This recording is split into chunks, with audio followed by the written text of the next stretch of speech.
Hey, what's up, guys? Welcome back to the GPC live stream. Today, we're going to be live streaming our final table of the $200 PLO tournament that we have going on. I'm Andrew, aka Happy Well. I'm going to be your host today, and my co host is Jared. He's here joining us from Michigan. How are you, bud? Not bad. How's everybody out there doing today? We had a pretty splashy tournament, I would say, to say the least. The reason why we are in the booth right now is because we couldn't make it to the final table. Yeah, me, you, Jen, Tony, all at the same table. All we did was all blast off. But it was fun. It was fun. It was definitely a pretty cool tournament, and it was a little bit on the turbo side of things, right? The blinds were going up pretty quickly. Yeah, the blinds got pretty big quickly, but that made for a lot of rebuys, which is good to build the prize pool in these type of tournaments, and definitely made for a lot of good action. Yeah, everybody in there, welcome us for the bloated prize pool that you guys have. Enjoy, guys. So we have Bob in seat 1. I don't know seat 2, but I know that Kyle is in seat 3, Eric's in seat 4, Miss John's in seat 5, John, aka Johnny Poker, in seat 6, Alex is in seat 7, Bucky in seat 8, and the one and only J-Rod rocking his GPC bracelet event is in seat 9. And J-Rod's in here going for his second GPC bracelet. I know, must be nice. He's been all day telling everybody how much, he thinks his jewels are going to interfere with the card readers, and I've been hearing him make all kinds of comments out there about it. I heard that you know all about the... Oh, no, you said his second bracelet. I thought you meant second place. Oh, well, yeah. I'm definitely not new to taking second place. A lot of second places in recent history. It's a privilege to be joined by the most final table finishes in Michigan WSOP, right? Is that right? I think I'm second most or something when we looked at the chart. I've got second most cashes, second most final tables, and I'm nowhere to be found on the largest cash chart because I can't close. You gotta hit up your boy Closer for that. Shout out to Closer if you're out there listening. Well, we thought Closer was going to close one out recently at that MSPT, but he actually seemed like he played really good and actually ran really bad there at the end. I thought he was going to win that one. Yeah, we all thought it was gonna happen, but unfortunately, she ran bad in those last few spots. Let's get into some poker here. What happened? See somebody flop Joanne's JoJo in seat 5. Looks like Johnny's cards didn't pick up on the reader here, so he has a mystery hand. JoJo has a pair of queens and the nut flush blocker, which is always good, but the board paired see on the turn with a 10. And let's see how the auction goes. There's 50K in the middle, which is about, the stacks are pretty shallow for what I can see. 57K in JoJo's stack and 69K in Johnny's stack. River double pairs the board here, so makes the boat less likely. It looks like Johnny he flopped the jack high flush. Just gonna scoop this one here.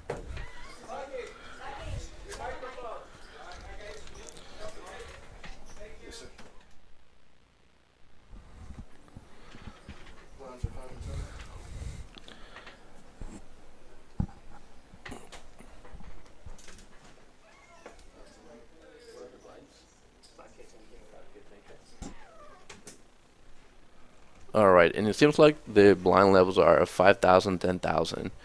So the stacks seem pretty shallow, right? Who's the chip leader right now? Are you able to see from here? I'm not sure. We'll be able to see him shortly.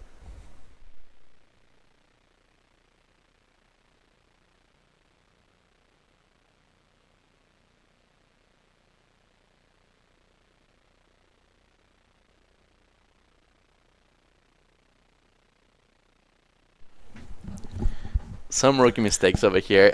We forgot that we're in a 30-minute delay, so the blinds are actually 2 levels prior to this. Looks like it's 3K, 6K. 3K, 6K, that's right. It's the rookie commentary in here. It's one of my first times doing this. I think I jumped in the booth for a couple hours before, but that was it. It's my first time ever, so should be fun. Learn as we go. You see Joanne get in the mix with ace 9 5 3 double suited. She make the call.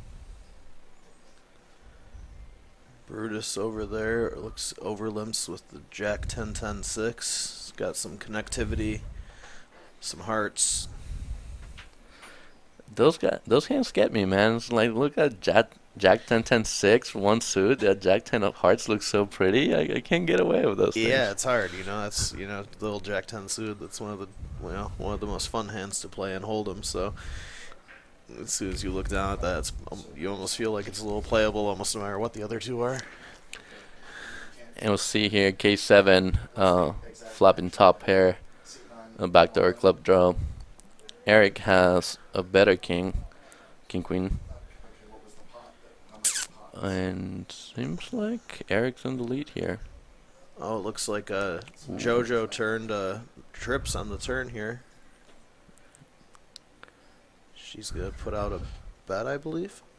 She bets 10,000. Don't ever tell me pot, 'cause I never know. A little bit less than a third of the pot, it looks like. Let's go. And Bucky gets out of the way. Danny gets out of the way. Back to Eric. He's got a king with a queen kicker. Doesn't really have any chance to improve here. Yeah, I'm gonna put in the call. Gonna spike the case king. River's a 5. It doesn't. Or actually, yeah, this made JoJo a full house. Looks like she's before she even gets a chance to put the chips in there. Eric puts it in the muck. Yeah, she quickly announced the all-in, and that'll do it. Pretty easy fold there for Eric most of the time. I'm not really expecting JoJo to be double barrel bluffing the turn in the river in that spot too often. Yeah, she doesn't get out of line much. Imad said Jared's not at the final table. No way. Shout out to Imad. Look, man, just because these guys out here binking 20K sit and goes doesn't mean that we're going to let him be in every final table, okay? Man, I have to hear so much about binking the sit and go. What everybody doesn't know is that, I sold a bunch of that action to a lot of my friends back in Michigan so we could get some sweats out here for the stream. I actually gave away a bunch of what I made in the sit and go yesterday back in the cash game. So that was an insane game. I mean, I don't think you lost that much considering how big the game was playing. We had like the $80 and $160 straddle constantly. Yeah, and we were firing off a bunch of $500 showdowns too, or I think racehorses is typically what they call them out here in Texas. A lot of times back in Michigan we just call them showdowns, but out here everybody calls them racehorses. When everybody determines they'll put X amount of money in the pot and just run the board, and the best hand at showdown scoops it.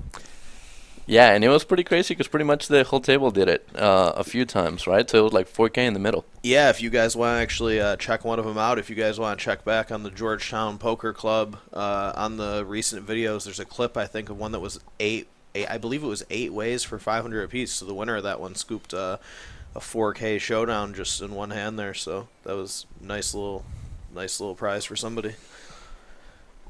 Looks like Bob opened it up here with ace, king, 6 deuce, not hearts. Looks like he raised over some limps here, right? Is that what happened? I think so. Looks like a bunch of people called the 6, and then he looks like he potted it. I'm not sure. He's in the hijack here, it looks like, and it's raised over these limpers, try and eliminate some of the limpers and maybe steal those blinds. Looks like JoJo completes with the Jack 3-5. Johnny calls with the ace 3-3 deuce.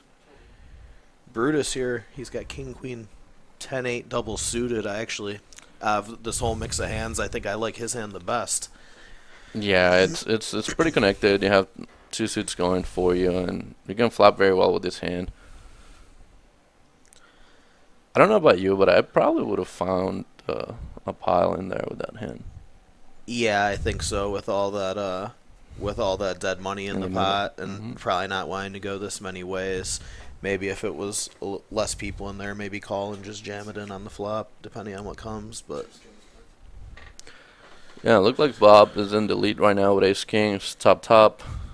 Brutus has king as well, but he's out kicked. He's got a few ups though. That'll looks like they're mostly live. We got backdoor spades as well. Looks like Brutus moved in for 74K here. The action's to Bob. He's contemplating with his ace king. When you get put in these spots, it's pretty tough in PLO because even though you have top, you most of the times you're gonna be up against a lot of hands that even you had, they're gonna have a lot of equity, I think, against you. Yeah, I mean, the worst hand I'm really expecting Brutus to turn up with is kind of something like he has, or maybe a small wrap, which is still going to have, Quite a few an outs. ace king here, not in the best shape. You're not loving it, that's for sure. And he doesn't have any backdoor flush draws or any backdoor straight draws. Really, he could maybe make a backdoor straight with the deuce six, but that's not going to be the nuts. If he does get there, a lot of the time he's going to be trumped. Maybe it would make it a bit of an easier call if there was one heart on the flop for some backdoor nut flush draws, but And Brutus gets through, picks up a pretty good pot here, pretty big chip up. yeah, that was pretty big for him. But anyway, getting back to our 5-10 game yesterday with Tony Miles, Jay Wynn was in the house as well. They played some pretty big pots together. Yeah, there were some pretty ridiculous ones. That there were some really big pots. There was a lot of action, a lot of money moving around. Surprisingly, I didn't lose on that stream. I did okay. Yeah, seemed like you may have got stuck a little bit off the bat, but ended up coming back if I Yeah. recall. Yeah, we there was this hand where like the $160 straddle was on, and Tony opened it up for like 400 or 450 maybe. I think before you even say it, and we remember, is the one where you 3-bet jammed the queen jack, right? And he looked you up with the ace nine. Yeah. And ended up in kind of a little flippish kind of spot that you won there. You guys went one time, right? I think. You made a jack. Once I banked the jack and didn't look back from there. It wasn't like a huge win or anything, but No, it was the turnaround you needed though to get your session back going. for sure. But if you guys enjoy PLO, we are going to have a PLO stream tomorrow. Most likely it's going to be 1-5 or maybe 5-5, depending on the crew that's going to be playing. It's going to be a lot of fun. Just come by Georgetown Poker Club. Don't let the blinds trick you there, guys. These PLO games here tend to get pretty out of control. Last time we said we were going to play a friendly 1-2-5 game, and it quickly turned into a 1-2-10-20-40. So, just don't let the blinds fool you. There will be a lot of money flying around, and if you like action, especially if you're interested in PLO, this will be a good stream to catch. Shooting over the action here real quick, though. Looks like there's a raise and a call.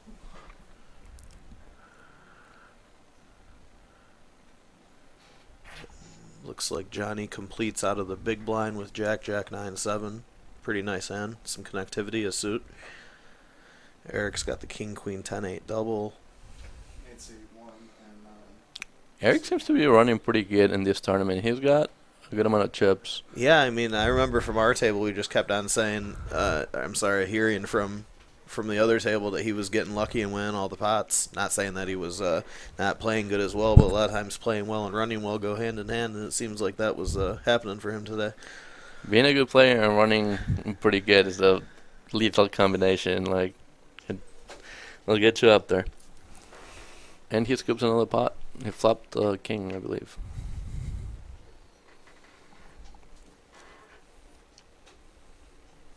I was pretty bummed that Hector was supposed to make it here. He was going to give me a ton of chips. I was going to get to the final table with massive amounts of chips, but he couldn't make it. Shout out to Hector. We went to his restaurant early on. The food was amazing. Yeah, I didn't get up early enough to make it over there with you guys. I didn't even get up early enough to make it to the tournament in time. So, but I got here and managed to fire a couple bullets off. So, This is like your second or third time here in Texas. this is my second time here in Texas. Tell all the listeners and the viewers how's your experience been here. How do you like it? It's been pretty awesome so far. A lot of good action down here. The weather's, pretty nice. Nice break from Michigan. It's starting to cool off there for the year, so nice to get out of there for a little bit and be somewhere where it's warm. Some big temperature changes though here. Pretty much every day you get a 30-degree drop at least from the day to the night. Yeah, for sure. I was here in the summer, and oh my God, it was hot. And I'm from Florida, so I'm used to the heat. But Jesus Christ, I think last time I was here, it was right on the tail end of that. They were coming off of 100 days of 100 plus degrees. I remember a couple of people saying. let's get back in here. It looks like Bucky limped with Queen Jack 10-9. That's a pretty nice hand. A That's nice a little rundown. that's a really strong hand. I personally would probably prefer to see this hand coming for an open here, but you know, 100%. limping's not terrible. Gives you some options. Let you take a flop. The stacks are relatively shallow, so We see the ace 8, 8-3 with nut diamonds get in the mix as well. she's able to get in there for cheap.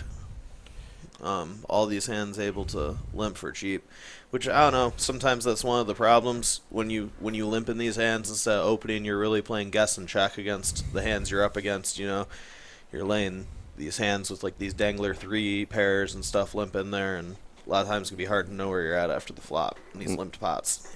Yeah.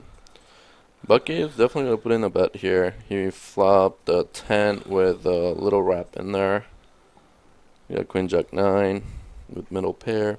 Looks like he probably flopped the strongest. Brutus has a king, but it's going to be difficult for him to continue, I think, here in a multi-way pot. He doesn't have much of a kicker, and he's got some backdoor clubs, but not much else going for him here.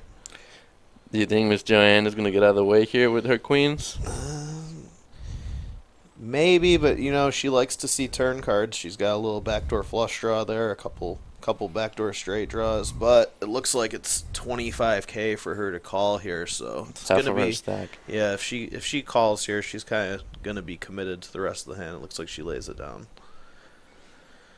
I Brutus. love her. She can get sticky sometimes. Oh yeah, she likes to look you up and keep you honest. That's for sure.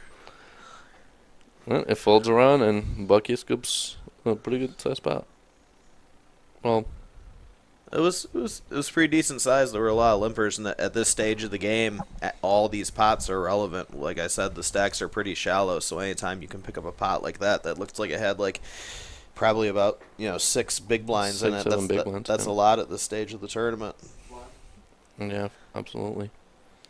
I'm trying to pick out who's the chip leader here.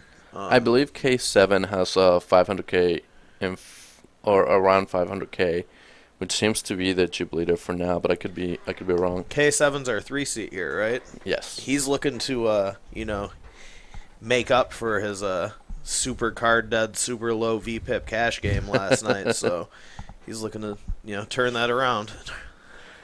He's hunting for his first bracelet as well. I heard him tell J-Rod that he already has 2. And oh no, actually that he already had 1, so that he has to let him get 1. But I don't know if that's gonna happen. It's looking good for him so far, though. Yeah, looks like he's got a pretty. Well, Eric's got a pretty good stack here too. There's some other good stacks in here that could do some damage to him for sure. But he looks like he's got At this point in anybody's game, you go in a little heater and double up a couple times. looks like Brutus has a lot of chips there too. That's right. That's who that was in the 7-seat there, Brutus. Yes, I think it's Alan, his Brutus. He's in the 7th seat. I didn't think he had that many chips. Maybe about 200K or so.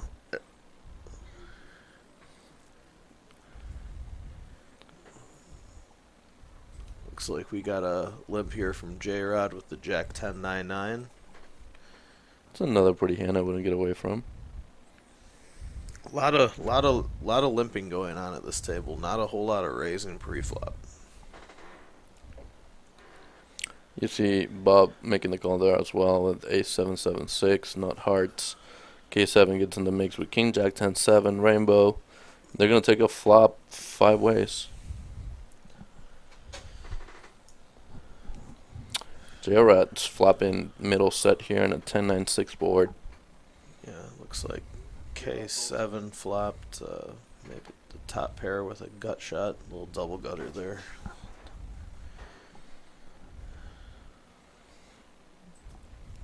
Miss Joanne doesn't have much going for herself. She gets out of the way. K7's gonna peel a card with the top pair and the gut shot here. It looks like Bucky's gonna peel too. He's got a bottom pair And a gutter with ball. gutter ball as well.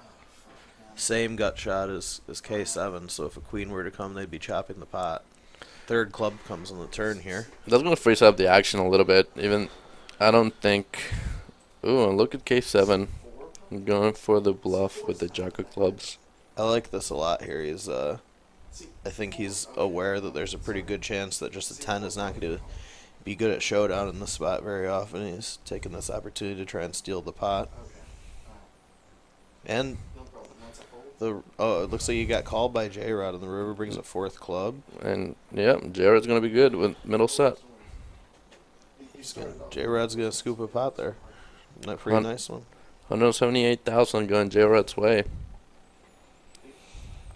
I'm wondering if looks like J-Rod didn't have a ton of chips back, but I'm wondering if another bet on the river would have got it done there. I think if he empties the clip there and puts Jared, in the blender for her tournament life, there is a good chance that he probably would have let it down. Although I didn't see exactly how many chips he had behind. It looked like he had maybe like 60K or something behind, but it was, I don't know, fourth club came on the river, so it made it a little less likely his opponent's going to have a flush in that spot. But I think he was really looking for the board to pair there on the river to continue, so another bullet might have worked, but we didn't even get to find out, so it's not really relevant. We're just, speculating here.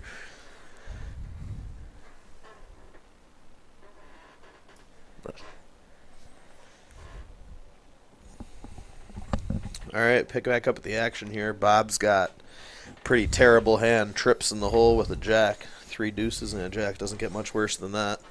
Another pretty bad hand. 10-9-5 deuce for Danny. They both get out of the way.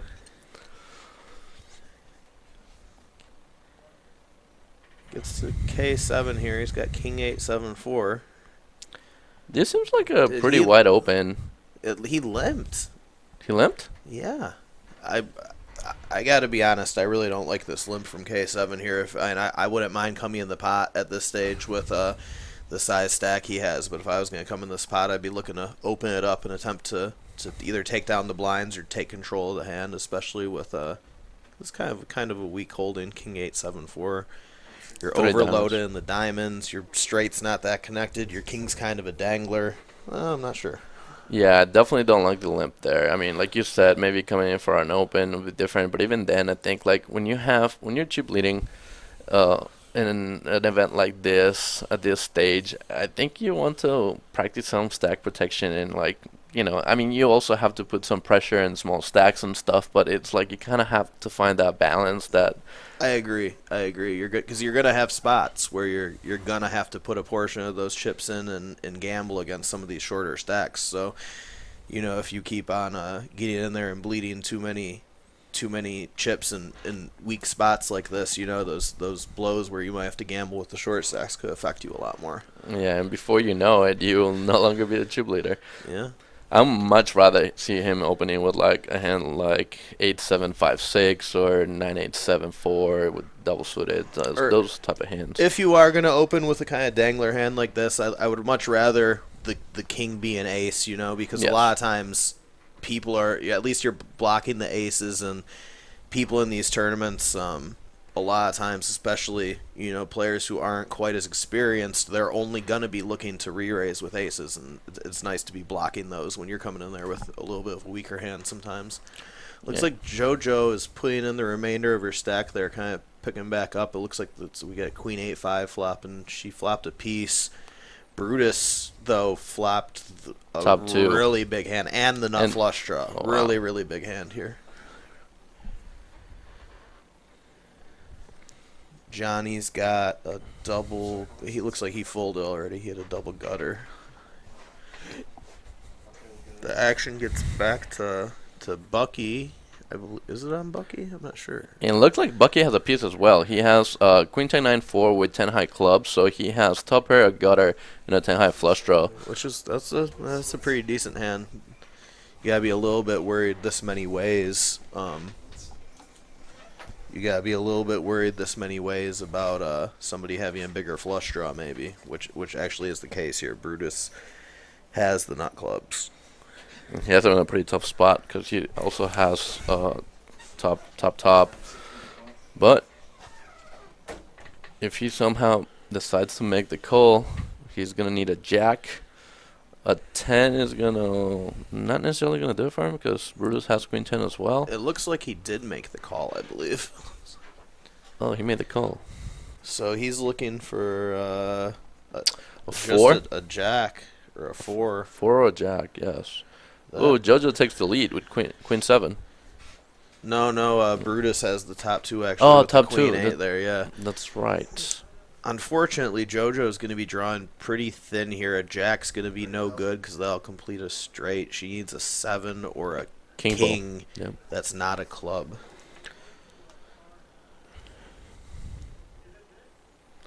Brutus ships the rest in here on the turn. His hand's still pretty strong, very strong actually. He's just hoping nobody turned a straight. Bucky now upgraded his hand a little bit. Now he's open-ended instead of just having that gutter. He's got a tough decision on his hands here. He's got to put his whole stack in if he wants to call. This is a tough spot, like I said, in a multi-way spot like this. A lot of times your clubs just aren't going to be good even if they get there, and that is the case here. So we'll see. I'd like to see him make the laydown in this spot. I mean, it's easy for me to say I can see everybody's cards, but in a spot like this, he's still got a nice amount of chips he could preserve, and he's never ever gonna have the best hand here. He's only ever gonna be drawing, and unfortunately in this spot he's drawing very thin. And it looks like he puts it in. She got it in there. Yeah, I think he called it off. Yeah.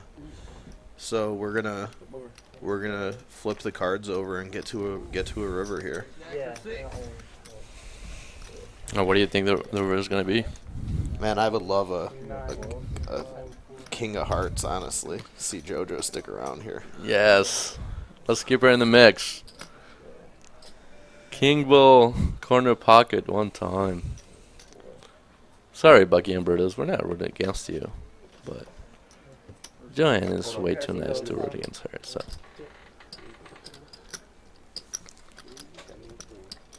And let's see it.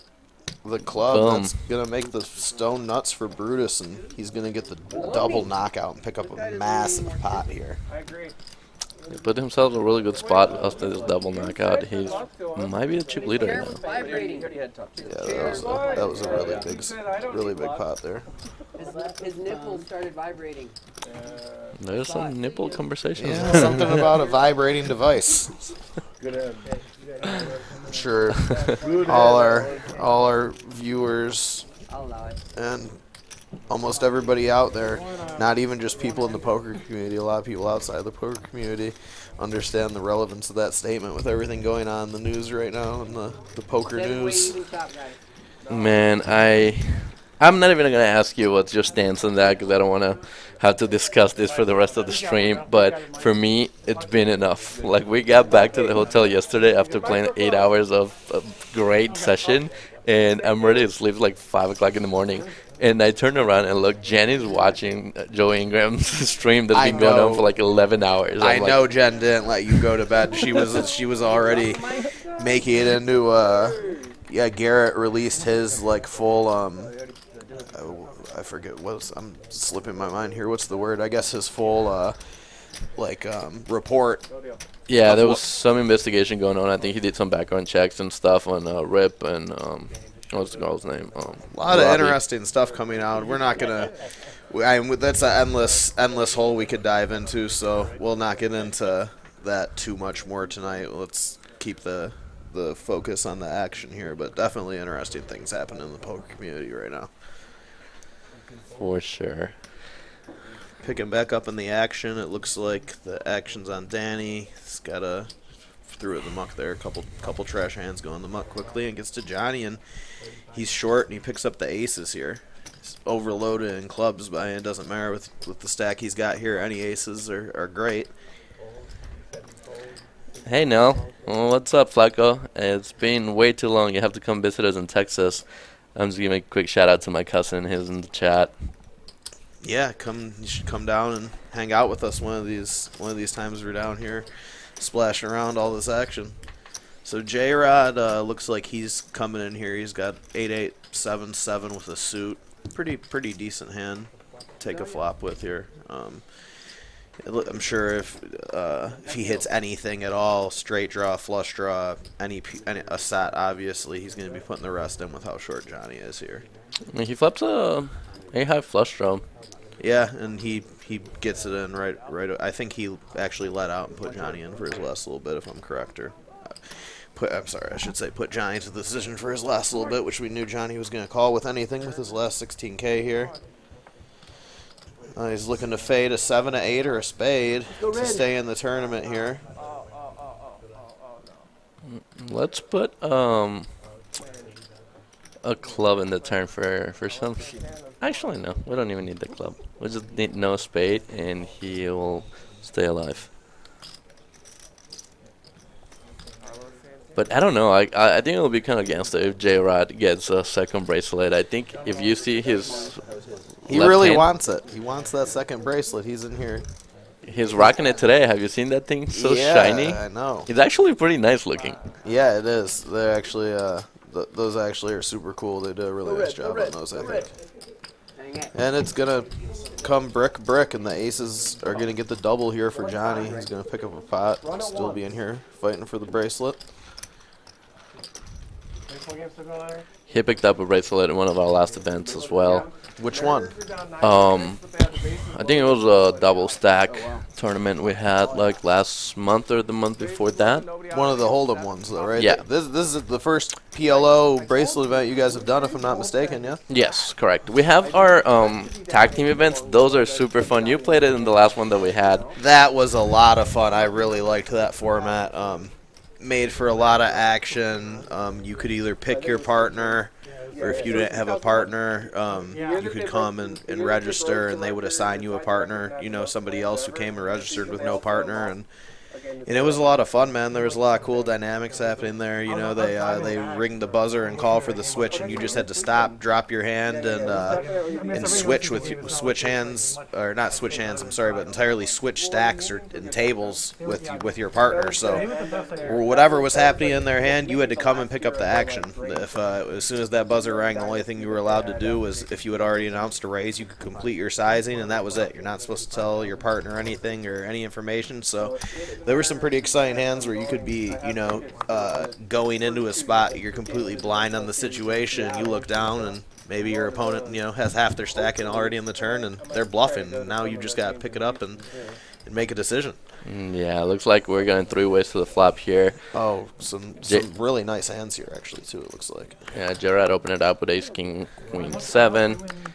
Bob and Danny make the call. Bob has top pair. Danny has the over pair, and a straight flush draw. It's 9 seeds of clubs. The flop is 7-5-3, 7-5 of clubs. Pretty big flop for him, I'd be.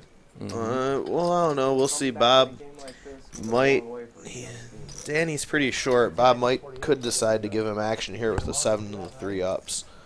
I missed what the action was before the flop here. I think J-Rod opened it up, and he got 2 calls. I think it was 30K pre.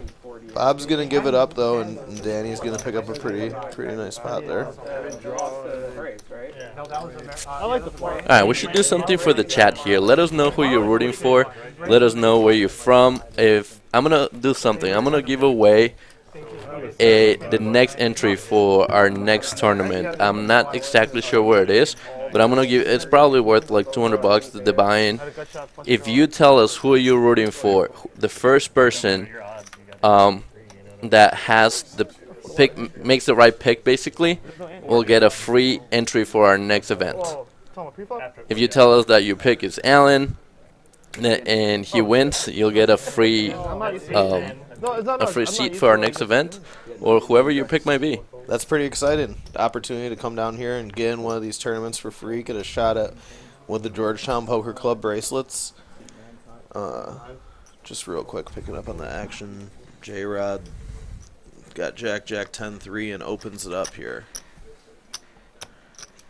K7 is in the big blind. He's got the ace queen 7 deuce, some nut clubs, and it looks like we're gonna go to a flop.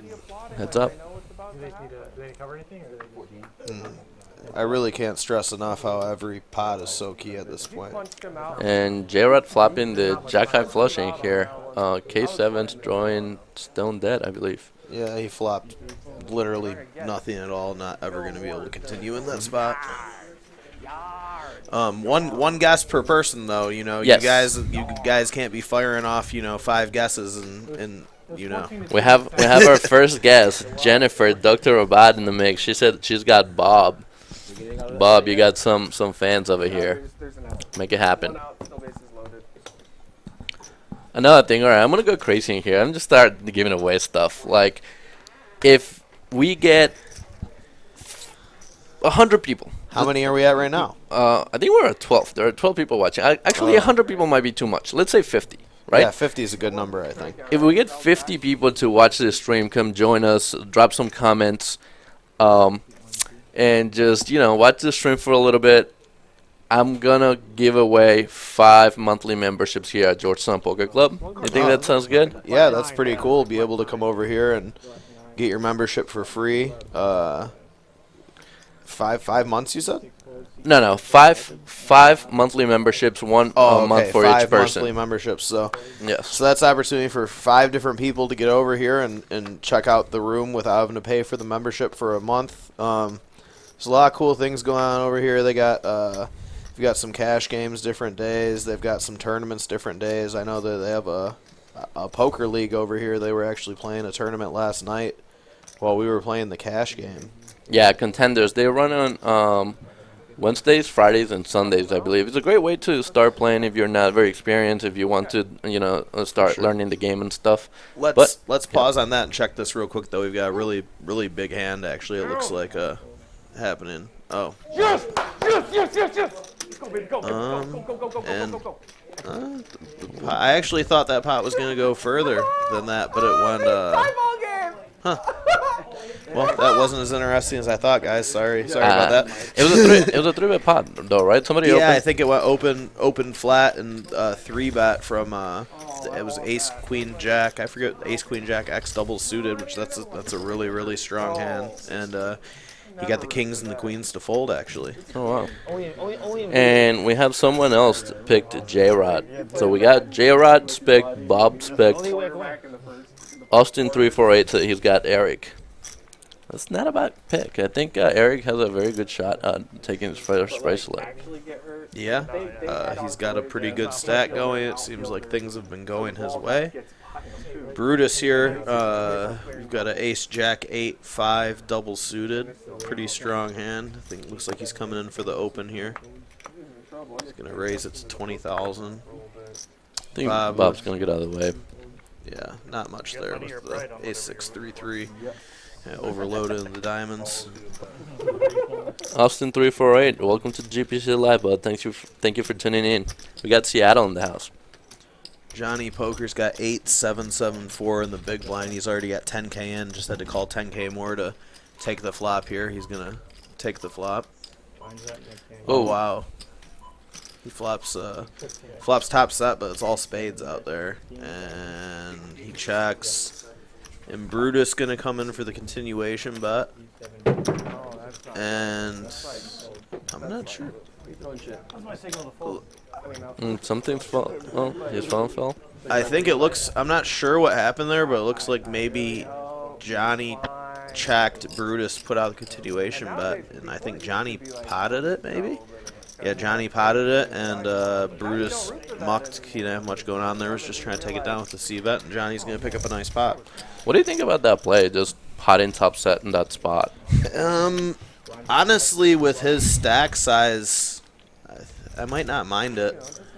Yeah, just get it in, and if they flop the flush, they flop the flush. You'll take your equity. Yeah, I didn't see the exact sizing, but a lot of times in that spot, Looks like he's got about 200K, which are the blinds still at 3-6? no, they're 5-10, and he had quite a bit less than that in his stack when Yeah, when the bet had came to him.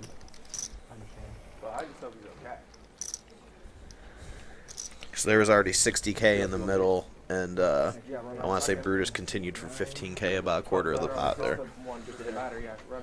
J-Rod's got King Queen 6-4 double suited. I actually don't mind. I mean, then again, with your stack size, got 14 bigs. Like, you can't be doing it a lot of opening, I think. It's tough. They're pretty short-handed here, though, so I like that J-Rod's being aggressive and opening these hands instead of just limping in with them. It's giving you an opportunity to just take down the blinds, and also gives you control of the pot when you get called. Absolutely. Johnny's got the 10-9-5-7 double suited, Queen Jack 8-6 with no suits for Brutus, and it looks like they're both gonna complete the blinds and take a flop 3 ways. We're down 8-1 in this game. Tied 9 to See what the 9. flop comes. 10-8-6 2 hearts. Johnny just drilled it here, flopped the nuts. He's lucky like that, you know? Yeah, it's nice to be lucky. Brutus flopped bottom 2 pair and a gut shot. J-Rod, not much bottom pair, backdoor flush draw, not much to continue with here. He'll probably be getting out of the way. Looks like Johnny just blasted into him there for the full pot. Which, and this is he looks like he had quite a bit less than we thought.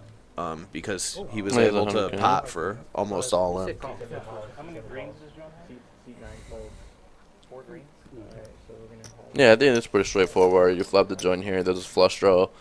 You have about 10 bigs or so. Yeah, It's just and going to get it in. yeah, he's got just over a 1-to-1 stack to pot ratio there, so easy to just put the money in I'm trying to figure out how, and what are you seeing? That's see what happens. Seat 6, pot. Sorry, that's all in. Turns a 10. Give some even more outs. Now you can build up. Not that you need to, but Brutus has Jack eight. It made it so the 9 is no good actually for Brutus, so it definitely eliminated some of Brutus's outs here. Brutus looking for a 6 or 8 only. Nope, and that's not going to be it, and Johnny's going to get the double and pick up a pretty nice spot and looking to make himself a contender to take down the bracelet. That'll be bracelet number 2 for him as well. So now it's him and J-Rod are both in here fighting for their second bracelet, so that's kind of an interesting dynamic. There's a chip count right there. Case 7, it's on the lead with 466,000. Eric's in second place with 404,000. Johnny Poker has 339,000. Brutus 307. Danny 149. J-Rod 113. And Bob's got 92K. Bob, you gotta spin it up. My wife is rooting for you. I was gonna call it Let's 80 go. and hit a wheel. Yeah, Bob's got about 7 big blinds here, so he's going to be, No one was going to hit a wheel. he's going to be looking for a playable hand here, and No, he'd still hit a hopefully wheel. picks up a Not spot even have where any low cards. he can open up the action and take control of a hand and get his stacking. I think his stack size is just the perfect stack to like just 3-bet shop once he finds a decent hand to, you know. Yeah, that would Three be bet shove all good. in. The tough problem is, yeah, he's definitely looking for a hand to 3-bet shove. A lot of these players aren't opening enough hands to really give you that spot very often, though. I don't think there's not quite as much, but so far we saw a decent amount of limping earlier on. Now that we've gotten down to less players, they're opening it up a little more. A raise from Eric to 40K, and Brutus is going to wake up with the aces, some pretty good aces too. Ace, ace, jack 10 with an ace high suit. Puts in the 3-bet 252K. Which I think, pretty sure that was the full pot. And that gets Brutus able to get about half his chips in there with aces, which that's when you can 3-bet or 4-bet with your aces and get the majority of your chips in pre-flop. It's usually a good spot to do it. What do you think about that, Drew? I know you're more experienced in PLO than I am. I'm so sorry. I got distracted. Tony was messaging me, said he was like 15 minutes away. He'll swing by and maybe jump in the booth with us. You guys know Tony Miles was here for the weekend with us, but what was the question? I was just saying in a spot where you're able to 3 or 4 bet with your aces. A lot of times in Omaha, people are just automatically putting you on aces when you're the 3 better or the 4 better, especially if you're somebody who's not too active. So if you can, get, half of your chips in or more before the flop, it's usually a pretty good spot to do that, right? Even if you're giving away a lot of the strength of your hand. Yeah, absolutely. I think you want to, blow out the pot so it's a little bit easier for you to get it in, even in most flops, because once the SPR is so low, then, you're just going to want to get it in there. For those of you that don't know, when Drew said SPR, he meant stack to pot ratio. You guys heard me talking about that a few minutes ago when I believe it was when Johnny flopped the nuts and he only had like a 1-to-1 stack to pot ratio there, so which is nice, makes it easy to get all the money in. The bad thing on that end, a different setup, is like if you are 3-betting all of your aces, including your not well-connected aces, and you're playing against opponents that know that you're only 3-betting with aces. Yeah. Whenever they flip a piece, they're gonna put you in bad spots, and equities run so close that a lot of times the other person could be a favorite. And that's not going to come into play quite as much here in a tournament where they're shallow like this. Most of the time, you're going to be able to get so much money in that spot that even if the player is able to, basically put you on aces, they're not going to gain too much of an advantage from it. But Drew's definitely right. If you're only 3-betting or 4-betting a super narrow range, especially in these cash games where you're playing super deep, you're making yourself super exploitable. You're basically, you're turning 2 of your cards face up for your opponent essentially. And there's definitely some very, very sound PLO players who are very experienced in the game, and they're going to punish you for that. So that actually happened early on in the tournament with K7 versus Jan. Jan had a nice little rundown hand, and he had aces. They got it in for like a 300K pot, which was a decent-sized pot at the time. And Jan had, I believe it was King Queen Jack 9. Yeah, I think you're right. One suit versus his aces had ace 8 7 deuce, and flop was 9 high. So she spiked top pair with some backdoor straight draws and stuff, and she was a favorite at that point, but turn and river were brick, and she got knocked out that way. Yeah, and with a hand like that, King Queen Jack 9, they got all the money in pre-flop, I believe, that hand, and that hand's pretty strong even against aces, unless they specifically have a hand that's got you super dominated, maybe sharing 2 of your cards, or if you have your suits. Yeah, which I'm pretty sure he had one of her suits covered that hand. But yeah, and you're still in pretty good shape there when you get to see all 5 cards. It's a pretty good spot to gamble and take opportunity to pick up all the chips. Yeah, for sure. We hope not. We'll see, we're currently 7-handed after the double knockout, right? So we're still playing 7-handed in here. Blinds are 5,000, 10,000, 10,000 still?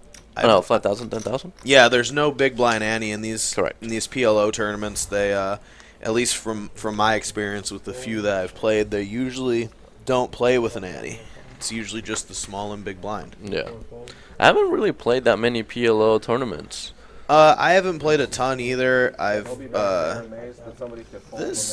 not sure. This might be the first live PLO tournament I've played. I'm not positive. I've played a few online. Had a couple deep runs in some PLO tournaments online, but still haven't played very many and learning a lot of the concepts here. Looks like Brutus opens it up with ace jack 10-8 here. Opens it up to 25K. That's a pretty nice looking hand. K7 picks up ace jack 6-5 with nut hearts. Probably going to expect him to defend his big blind here. He's got 12K in there already. It's only 13K more to call. Be surprised if he did anything besides call. Absolutely. That's the standard play. So they're going to go to a flop here. Sharing a couple cards. Let's see what the flop brings. Ooh, Brutus flopped the nut flush draw. So, yeah, probably. I'm going to expect Bruce to continue here most of the time, but he checks it back. Turns a 6, and this actually gives K7 the best of it for now. Takes the lead. Check again, and a 6 on the river. I really would have liked to see Brutus continue here on the Receive it. flop. You've, I mean, unless your opponent flopped a deuce here, which they can definitely have. They were in the big blind. You know, they defended for a small raise. There's definitely a lot of deuces there, but seven deuce is a pretty dry flop. You have the nut clubs in your hand. I feel like coming in for a bet there is just going to be good most of the time. Your offense, you'll be able to get in there for a small bet on a paired board and just take it down. Obviously, I'm being results oriented here, but you see in that spot it came 6-6, and he went from being a pretty massive favorite in a pot that he just could have taken down to losing. Yeah, 100%. And obviously, it's a lot easier when we're able to see the cards. But I would like to. That was my exact thought process. I thought that maybe just really down betting flop, putting in a small bet is probably the best move in there. Because if you're afraid to get check raised, like you can just devalue it and see what happens. And majority of the time when that flop, you're holding the ace of clubs, so you're gonna be able to take it down because not a lot of hands are gonna connect very well with that flop. And if you do get raised against, I'm not expecting that particular player to be check raised bluffing on the spot. On that flop very often there. Probably if that player, or most of these players, not just him, but when you get check raised on that flop, a lot of times it's gonna be pretty easy just to get away from your hand too. You're gonna see a lot of players only check raising there with trips or better, which is pretty unbalanced, but that's still going to be the case. You're going to see a lot of people only raising there with their deuces and up. Let's get back into the action here. Looks like there's 50k in the middle. Flop was queen 10-8, Brutus flop top, and a gutter. Looks like Eric continues here. He's got a couple backdoor flush draws, a couple gut shots. Oh, he binks his bottom gut shot right there. Yeah, but Brutus binks the bigger gut shot, and we'll see if a little bit of money goes in here. I'm not expecting to see Eric put a ton of money in here. He might peel another card just to see what happens on the river. 60k is a pretty... He made the call? Yeah, looks like he made the call here. He's looking for a jack, really only to win the pot. Yeah. River's a 4, changes nothing.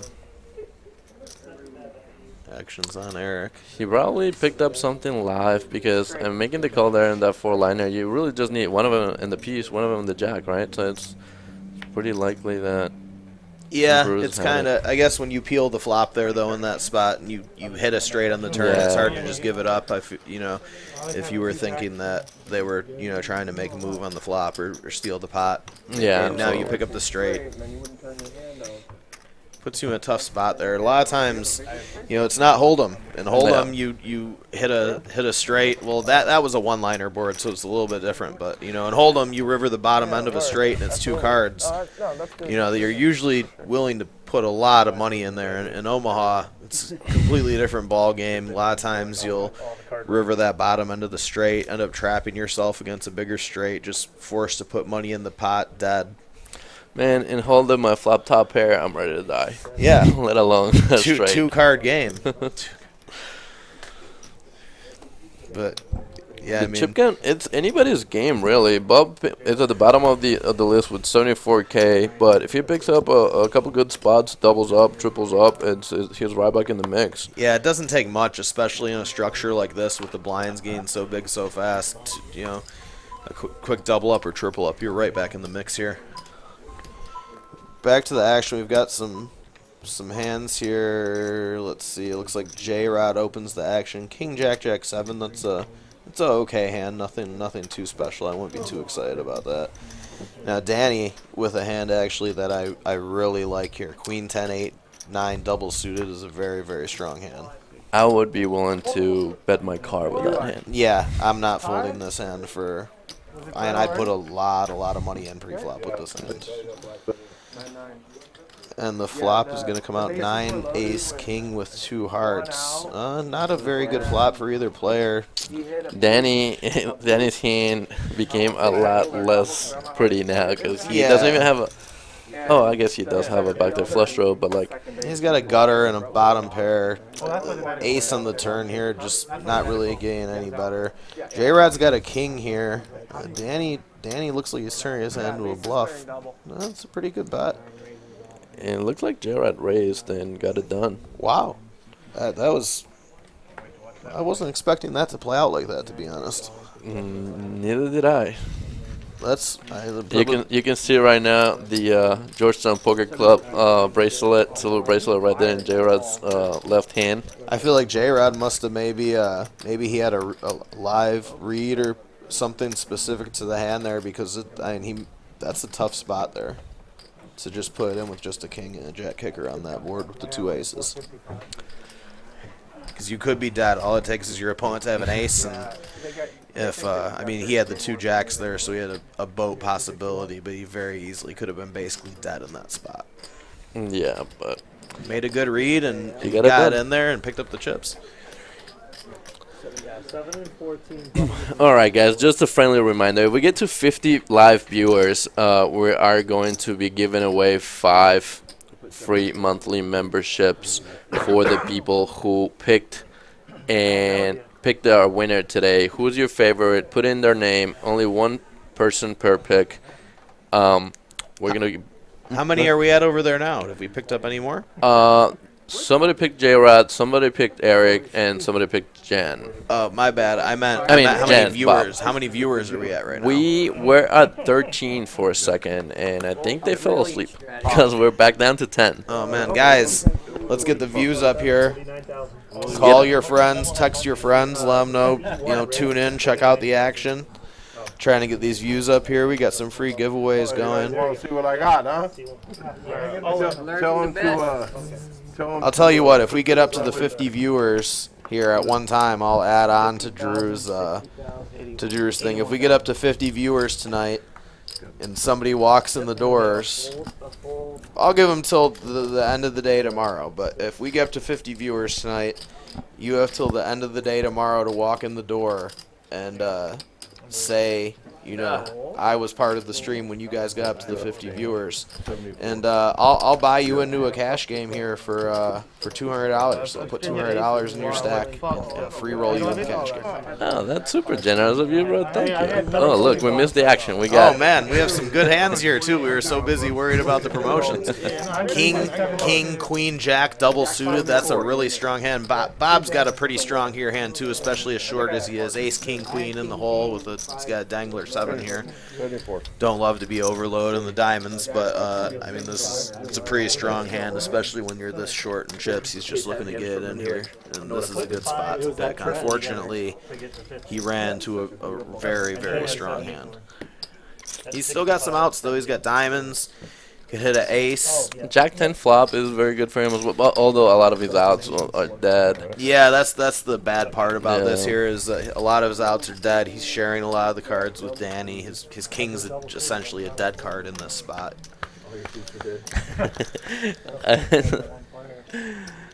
Justin from Michigan said one of Jared's live streams on the lodge. The commentator asked why he was yelling. Yeah, that's true. I missed that. At one point, I guess it looks like Bob's going to pick up the double here. He makes the nut diamonds, and he's in it here. Jen, you have a sweat. Let's go. He's getting that Runga Jen in his corner. I believe he has a bracelet as well. He picked up a bracelet on the tag team event.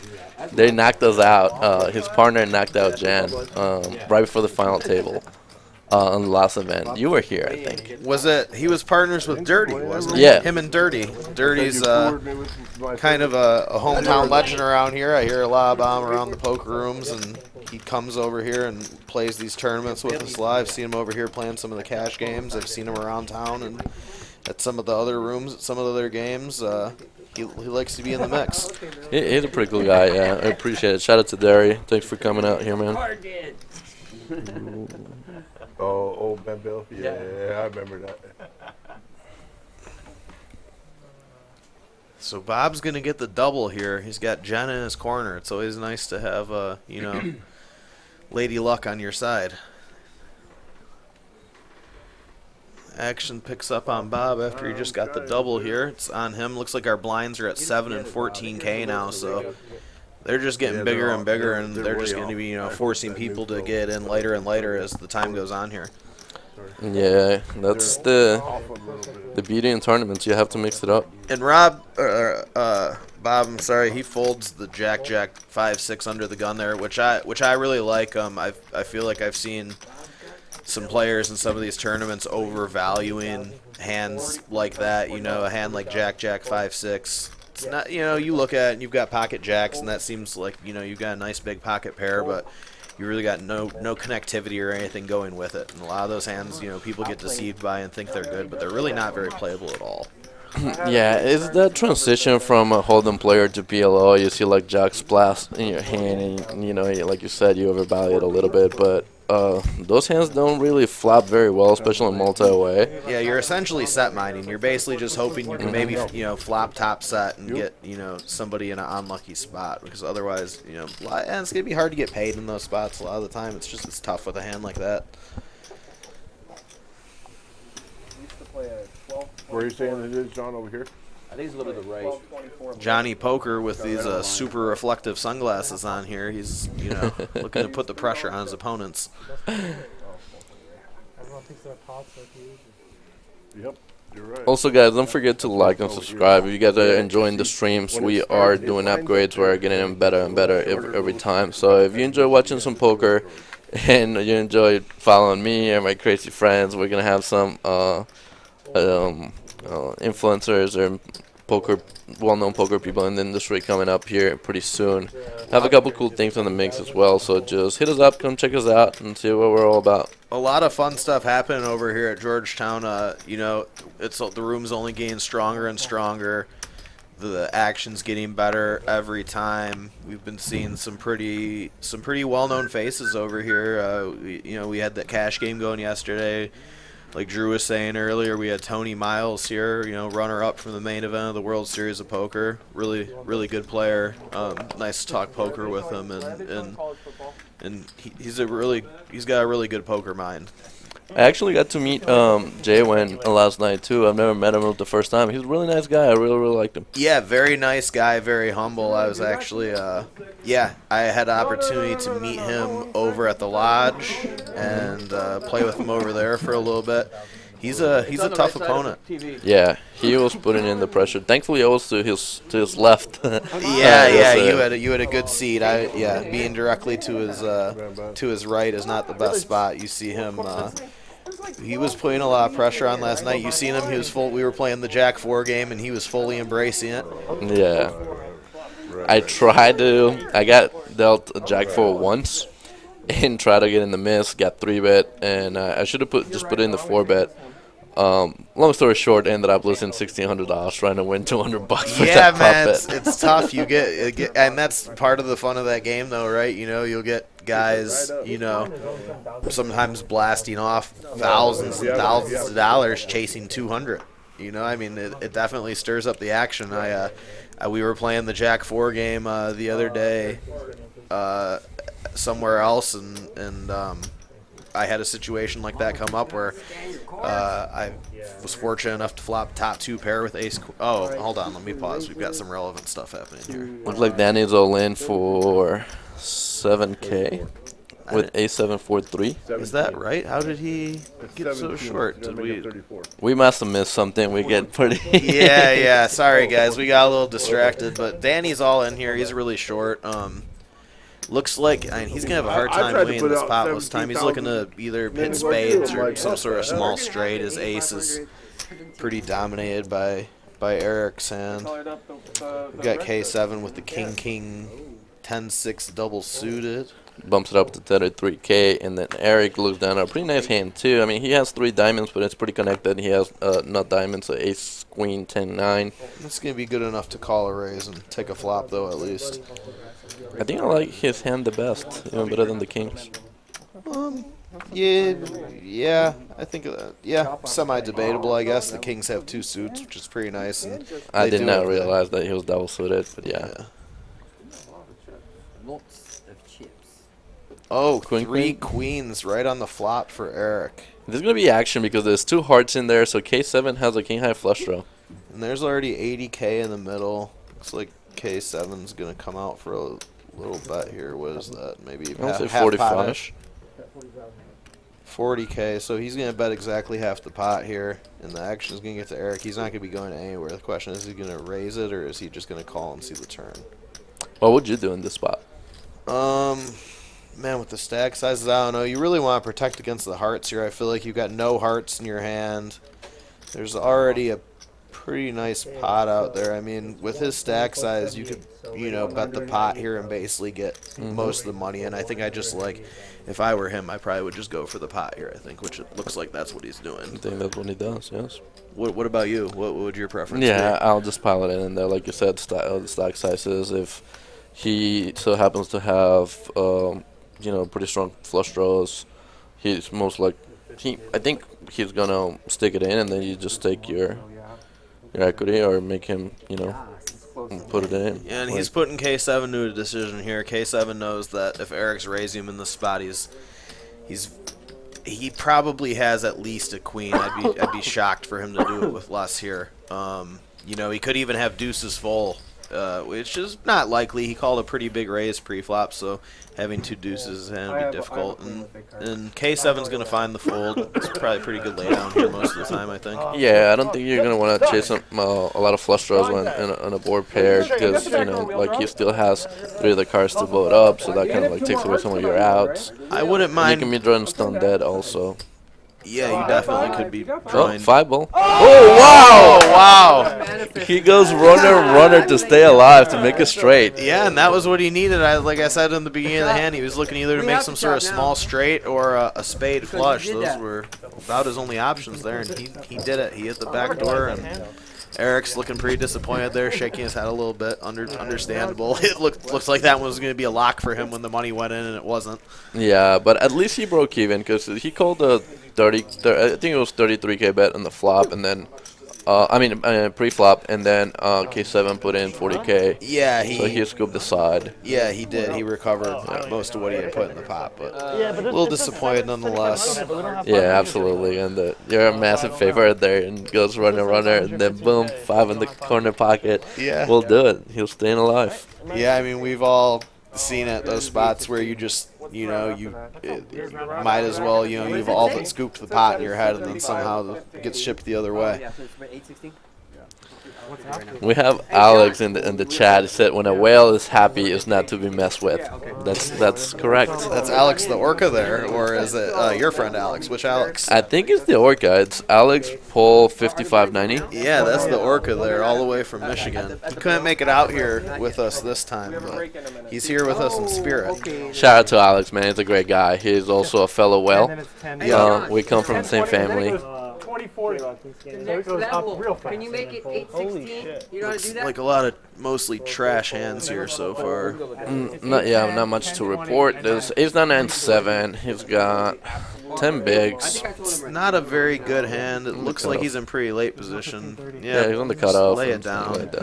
You could go for a steal there. Be pretty ambitious. Good thing he didn't because Bob woke up with the real hand here on the button. He's got the double suited aces, and he's got connectivity up top and on bottom with the wheel draw. And Danny has an actually pretty decent hand too. He's pretty short. He has Queen Jack 10 6, 1 suit. Yeah, that's going to be good enough for him to call off the last of it there. I know with his stack size and what he had in there, I'd be putting in the rest of my chips here for sure as well. Yeah, you got 30%. You got 2 to 1 dog, just about. But he's got spades. He's got a couple live cards here. You don't like to see a queen in Bob's hand, but flop's a gutty. Yeah, Bob's got the hearts though. Oh, there's the gutty. I would like to announce and he catches the double. He cannot die. Yeah, that was not a very good flop for him either. He was basically dead to the black 8 because Bob had the nut hearts there. Oh, that's a good hand. And it looks like Good combo hand. these guys are getting ready to go on break. I think May will have about, I think it was a 15 minutes? 15-minute break, correct. All right, well, 15-minute break, guys, and we'll be right back to catch up on the rest of the action. Talk to you guys shortly. Oh, awesome. It was going to be 7,500 and 15,000, but we don't have 500 just we phased those out like 5 levels ago. Yeah. Correct. See what I said? Yeah. So it'll be 8,000, 16,000. Perfect.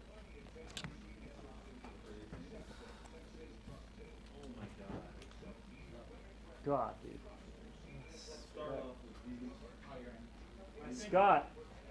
Scott, your head sweat is brutal, man.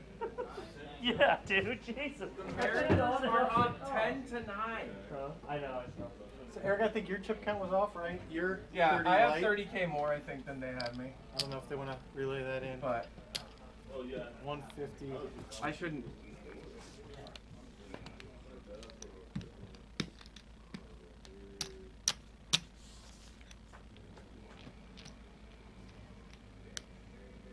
Right, so, yeah, one. Just be taller. 100, 200, 300. I have 400 on the dot. No, 404. 404. Chip stack not found. 270. Yeah, you're off. You have 271 or no? 340. 341? 341. Okay, so. They have 30. In our pot, they had me giving you an extra 30K. I wish that was the case. Dave? Dave? Where'd you go? We have the final table, man. There he is, Dave. I have 30K more than my stack says, and he has 30K more. Pretty obvious where it happened. Yep. I know you like this guy. Weird fight. Yeah. You said it's to 75. It was 75, or like you're this guy. So I just don't want you to get the.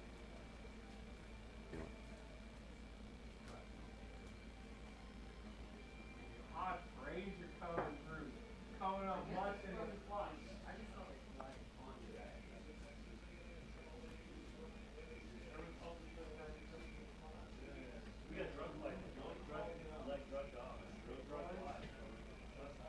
Thanks, Eric.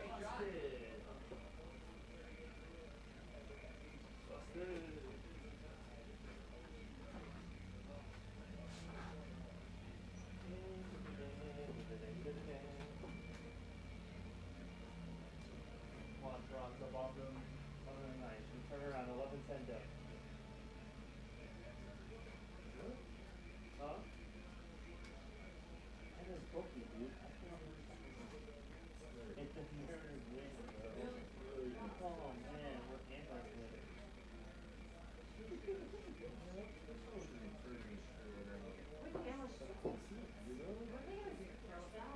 Yeah? What are you gonna do? What are you gonna do? Yourself do? Alright, Jax or anything? Jacks or anything? Jacks or wild? Yes, Jokers. You have me so confused there. I'm like, okay. What about Jacks are wild, fives are wild, red sevens are wild. Holy crap. We got 5 cards. I got 6 of a kind somehow. The Jacks or anything, I was about to say, what are the jokers doing? You know, y'all think we're in the game? If you have 2 jokers, you just lose. Like, do what? Oh, how many people are on the list? I think just us 3. That's just us. We don't have. You're on the list too? We need like 2 more players to come in. Okay. Yeah, there's 4 of us, and Tony will be back in like less than an hour or so. He said he'll jump in when you're George going. I think Kirby. we just need like 1 more. We can start a George timer. Kirby coming in to close She it wants out. to watch the Alabama game anyway. George Kirby She was could've the swayed. now. We just need the first half. Plus control guy. That after they drafted him, learned how to throw 100. Oh yeah.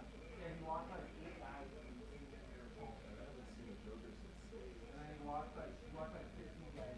Holy crap, I don't know what to do. Oh, I couldn't. No.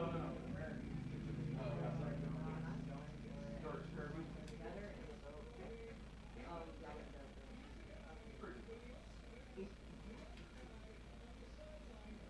Plus command control guy.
Oh my god. What's up, buddy? Good pop out games. Yeah, full house kings. Yeah, he rolls. 26 points worth of royalties. This game's got 26 points worth of royalties. This has 6.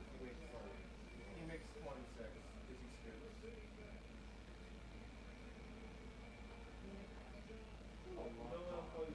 I know, that's so sick. He draws this. I know. I'm like, I'm looking at the hand and I'm like, Jesus. The house, full house.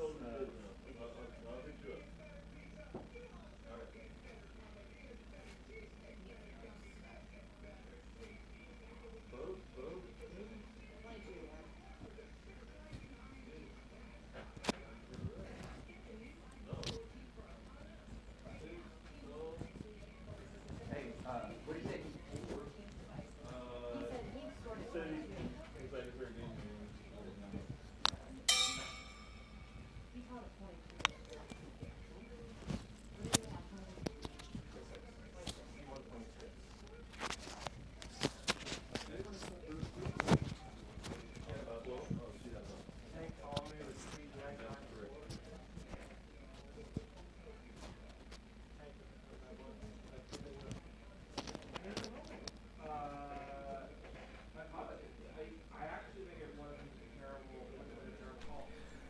Alright guys, this is Drew back in the mix in here. I just want to jump in really quick if you guys are still watching, if you guys are still listening. It's going to resume in a few minutes. But I want to let you guys know some of the things we're doing here in Georgetown. We are going to be doing a monster meetup week. The first week of every month normally is going to be the Thursday, Friday, Saturday, and Saturday. We have some round games going, run-by-run games going on Thursday. They're pretty good action. They start at 1 to 5, and also have some no-limit hold'em games going. Normally, the first week of every month is a meetup game, so the games are going to be a little bit bigger, and we're going to have some high roller events, some sit and go, some tag teams, all kind of good and fun stuff. Normally, a PLO is in the mix as well during that week, but the rest of the weeks through the month, we have some other promotions. We have Mondays, it's service industry night, where everybody in the service industry gets a pretty big discount on the hourly rates. Wednesday night, it's ladies night, so ladies pay absolutely nothing to come in and play.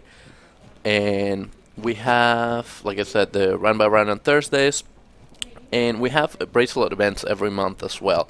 They're normally anywhere from $200 to $300 buy-ins, and you get a pretty nice bracelet. They have there are smaller fields, so there's like 2 to 3 tables, but it's really fun. It's a good environment. It's a very nice little cozy room. So if you guys want to come out here, check it out, have some fun, play some poker with us, you guys are always invited and more than welcome to come check it out. We're going to be doing some other things and some other promotions as well. We're upgrading our website pretty soon. And if you're interested in playing in any of our live streams, you can either message our Facebook page or you can message us in our website, which is at georgetownpokercom.com. And yeah, that was pretty much it. Another announcement is Tony Miles is going to be jumping in the booth right after the break. So once it resumes, it's going to be Jared and Tony Miles here doing the commentary. I have to step away for a few minutes, but I'll be back in a little bit. So stay tuned in and check it out. Again, if we get over 50 viewers today, I'm going to be giving 5 free memberships for the month. And we're going to put in some other promotions. We're going to try to figure out what we can do for you guys. For those of you who are watching, we really appreciate you guys taking the time. If you enjoy it, please hit the like and subscribe button.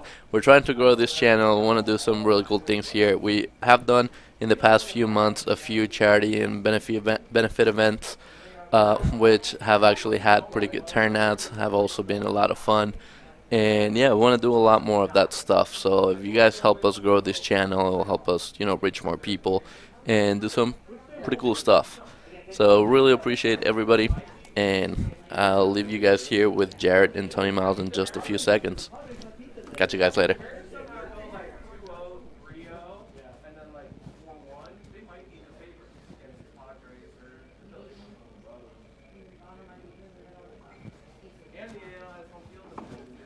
Is that you? I think you.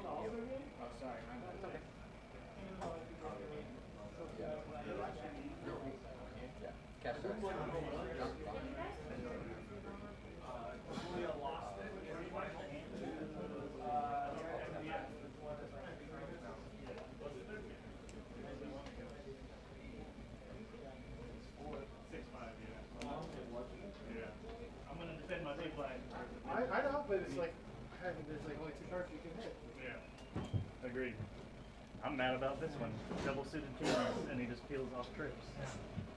And I still have the flush draw. Like almost 40%, and I still got He's to gonna try fold. to peel off queen 9, He's got to 4, fold 3. for his whole stack. He's gonna peel off queen 9, 4, 3 on me when I had aces. Yeah, I heard he was running over y'all over there with some lucky cards. It's like, oh, I had outs. I'm like, yeah, it is true. All right, your chip count right, Kyle? Mine got messed up. Got a little German, got a little FaceTime on stream. Did I? Are still streaming yourself? There's no break. Wow, we both lost chips to where I could still retain the chip lead after that. Yeah. I gave you just enough. Yeah. It's evening out though. I don't like Danny's it. gonna pull a JoJo. I know I would be. She ran $2 in a cash game up to 400. Oh, word, damn. I mean, so yeah. Pretty good. It was the craziest. I'm supposed to run like God today because of yesterday. I got dealt 3 hands that had an ace in them. I got dealt. I don't really count the deuces. I got All right, one guys, we're pocket starting to pair get other than back. There's some players starting I to got make one their way suited back to connector, the which I table raised, here. and by We've that got point, the I chip had counts so up. many hands that everybody just snap folded. Got Raising 10 K7 hearts with after folding for hours, and everyone and Brutus neck and neck, just both followed you pretty over. close to 25% of the I chips did. in play. Okay. And hey guys, I'd like to introduce That hand Tony was Miles. like Actually, 4 just bet got in before it here came with back me. to He's you about again to pick up Yeah. on the That's announcing, what take I over do. for the Happy Whale. Doesn't matter unless you wanna do Drew shovel for the it, rest of the Exactly. stream. but not barrel. Hey Tony, how's it going? So someone had ace What's up, GPC live stream? Got a PLO FT here. which is ironic because, I'm like I in the said, later off booth stream, I with got ace queen my for certain. boy We got Jared the it in Bear. Sit and go pro. Took down our 3K high roller the other night for 20K.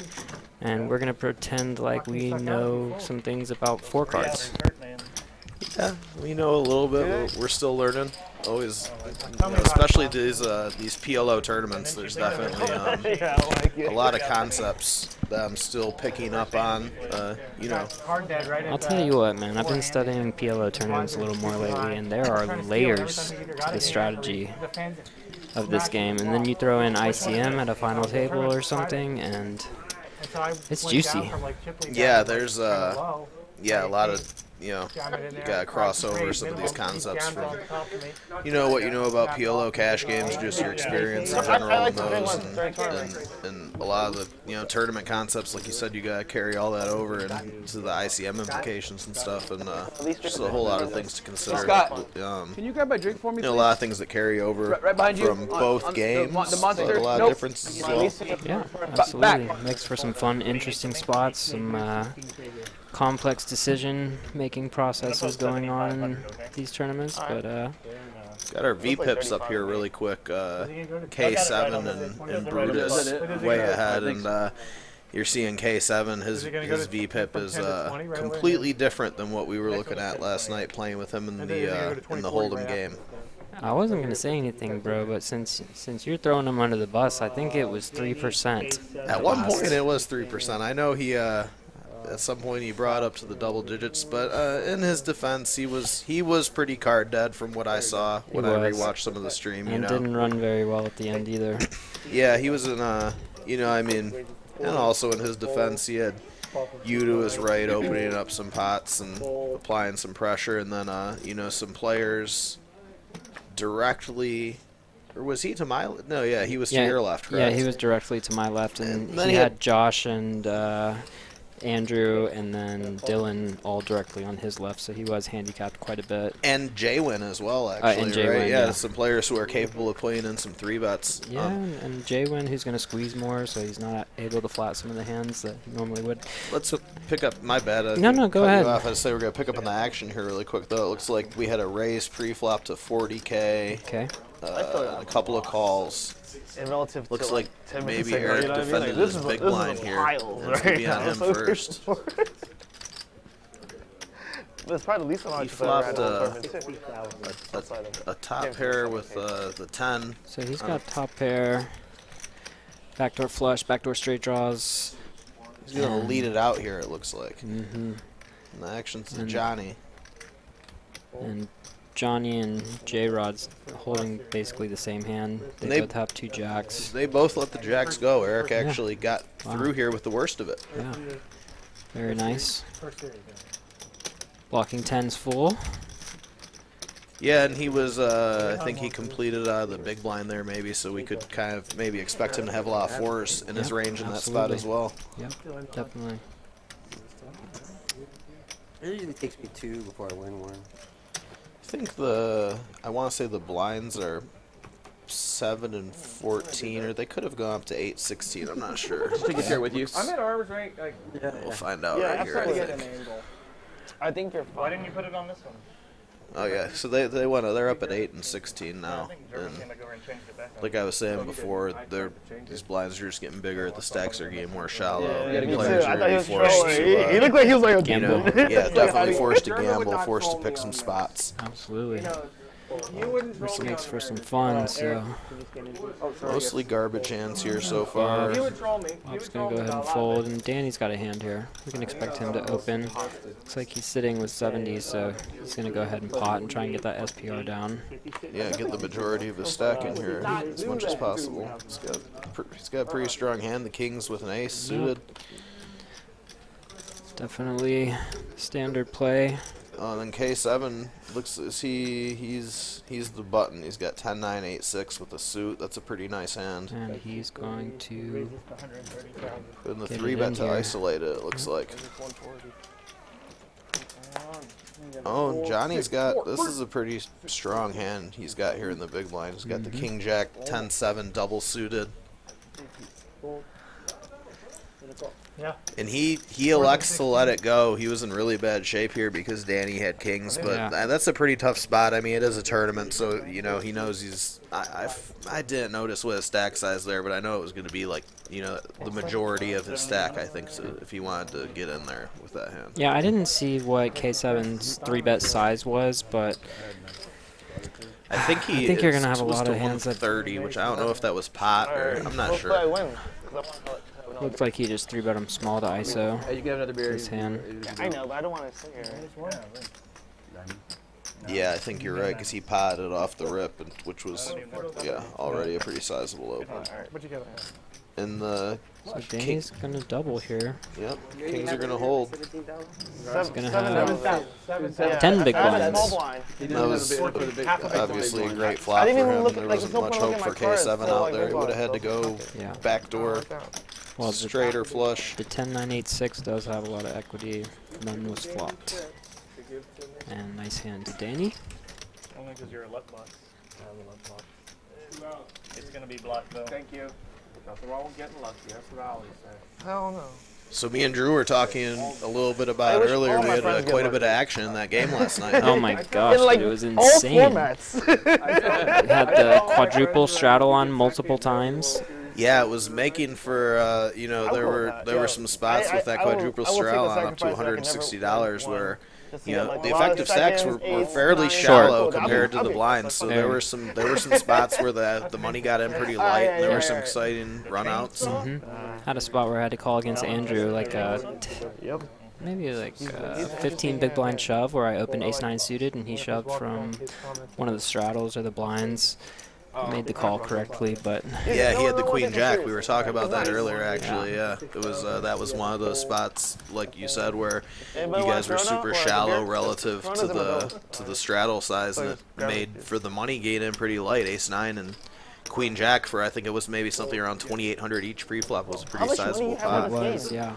So Bob picked up the aces here. Yep. You got a what? I got him to win the one. He is. And he's going to use a 56k sizing. Yeah, I think he just potted it here. Okay. And Brutus has a strong hand in the big blind with ace jack 10-4, and this is going to be an action flop. All the money's going to go in, I think. In here. And Brutus is going to be disappointed to see that his clubs are covered here. Yeah, a lot of times Brutus would have the majority of the equity in this spot, but like you said, he's going to see his clubs are covered. He's not going to be as good a shape as he hoped to be. He's still got some outs, though. Yeah, Bob's going to be happy. And this flop, or this all-in, was just destined to happen with these two hands. Yeah, the money, and honestly, they probably even, you know, you could make a case for Brutus to pot and maybe just get it in pre-flop with the sizing, but probably not when Bob pots there. The opening's so big that, you know, he's never going to be folding, so. I got you, man. And the aces are going to hold for Bob, and he's going to double. I know Jen is rooting him on. He's got Lady Luck on his side. Jen picked him in the chat for the winner of the tournament. Oh, Bob is Jen's dark horse? Yeah. Let's go, Bob. I actually have some connection to Bob, too. I gotta lose Bob some weight, lived too. in This is Salt the Lake only- City, this is where I've what's been stopping playing me. the last 6 months and knows a bunch of the guys I've been playing with. That's cool. Yeah, I know you were saying there's a pretty cool poker scene happening over there, too. Some good action players. There is. We've got some great games in Salt Lake City if anyone's ever up there. Moved there to ski and found out that, yeah, poker is great. People are awesome, and yeah, sometimes you never know. I didn't think there was any poker in Utah. But Yeah, once you know, they're everywhere. There's poker players everywhere. Just matter of getting into the right circle, right? Yep, absolutely. So the blinds are still at 8 and 16 here. Bob's going to be under the gun. He's got the ace jack 7-4. Not very good hand. He's overloaded in the clubs here. Especially out of position. I'm just going to be mucking this hand from under the gun.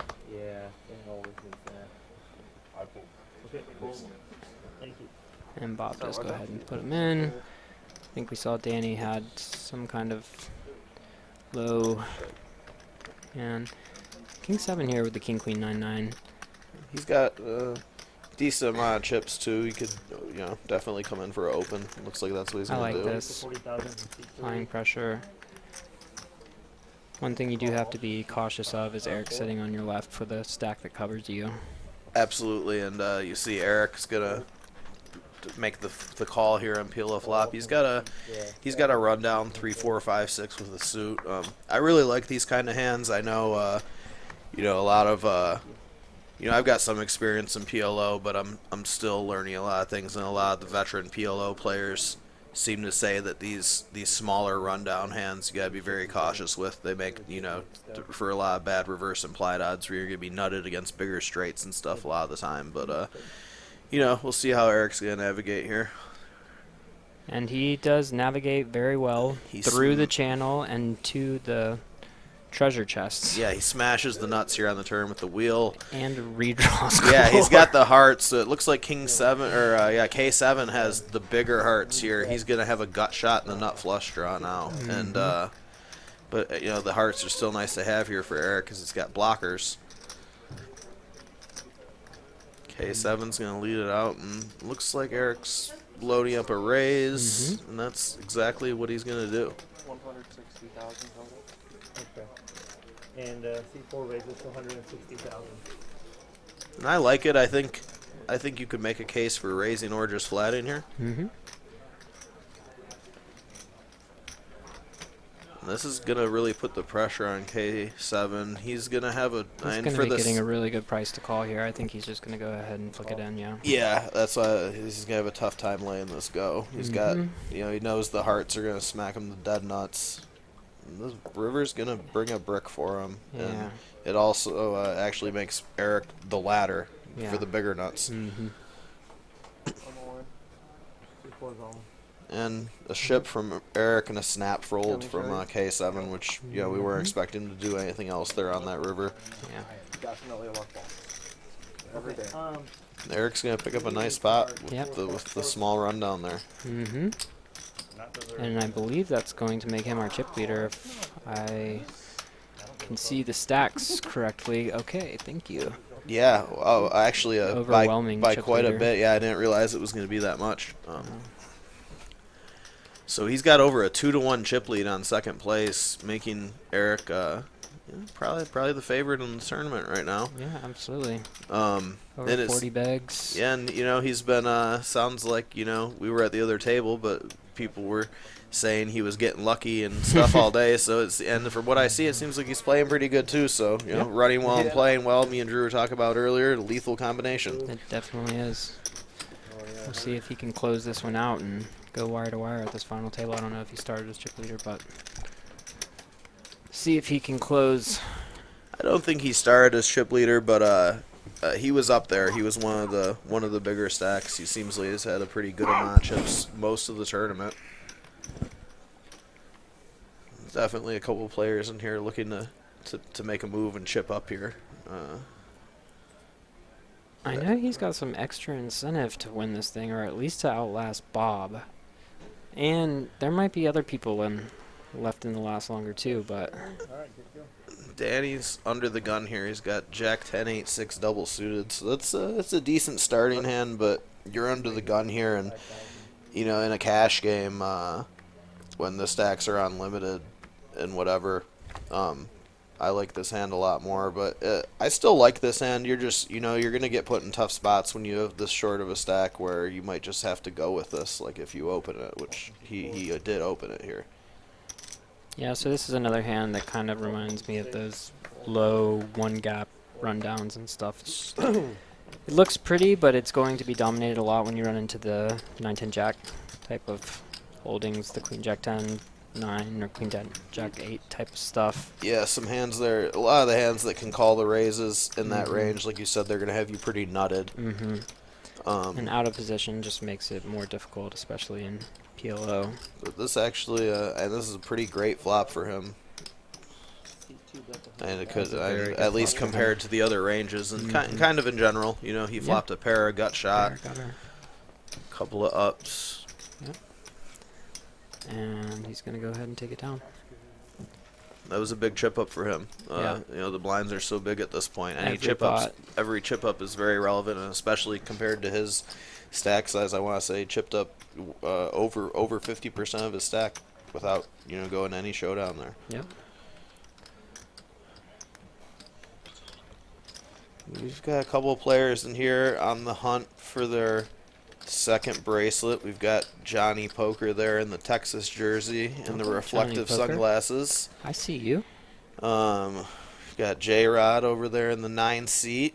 He's actually rocking the bracelet. You can catch a glimpse of it right now on his left wrist there. Where to let him know. Yeah. Champ's here. He's going for number 2. He's still in the running. Danny, can you go stay in? Now just Danny. There you go. Good to go. Thank you. You didn't even touch him. It was like... How's the lay on screen?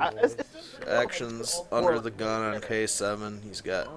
He's pretty short now. He's got about 9. He's got 9 bigs exactly. I think King, Queen, 9, 6.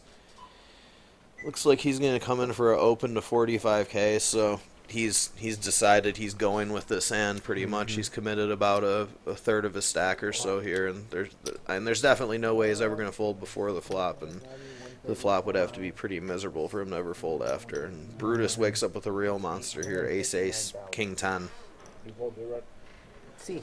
159,000 from seat. Yeah, and I think I prefer just to fold with the king queen 9-6 under the gun. Yeah, Yeah. I It's think you hard could when you probably get wait down. for a better spot.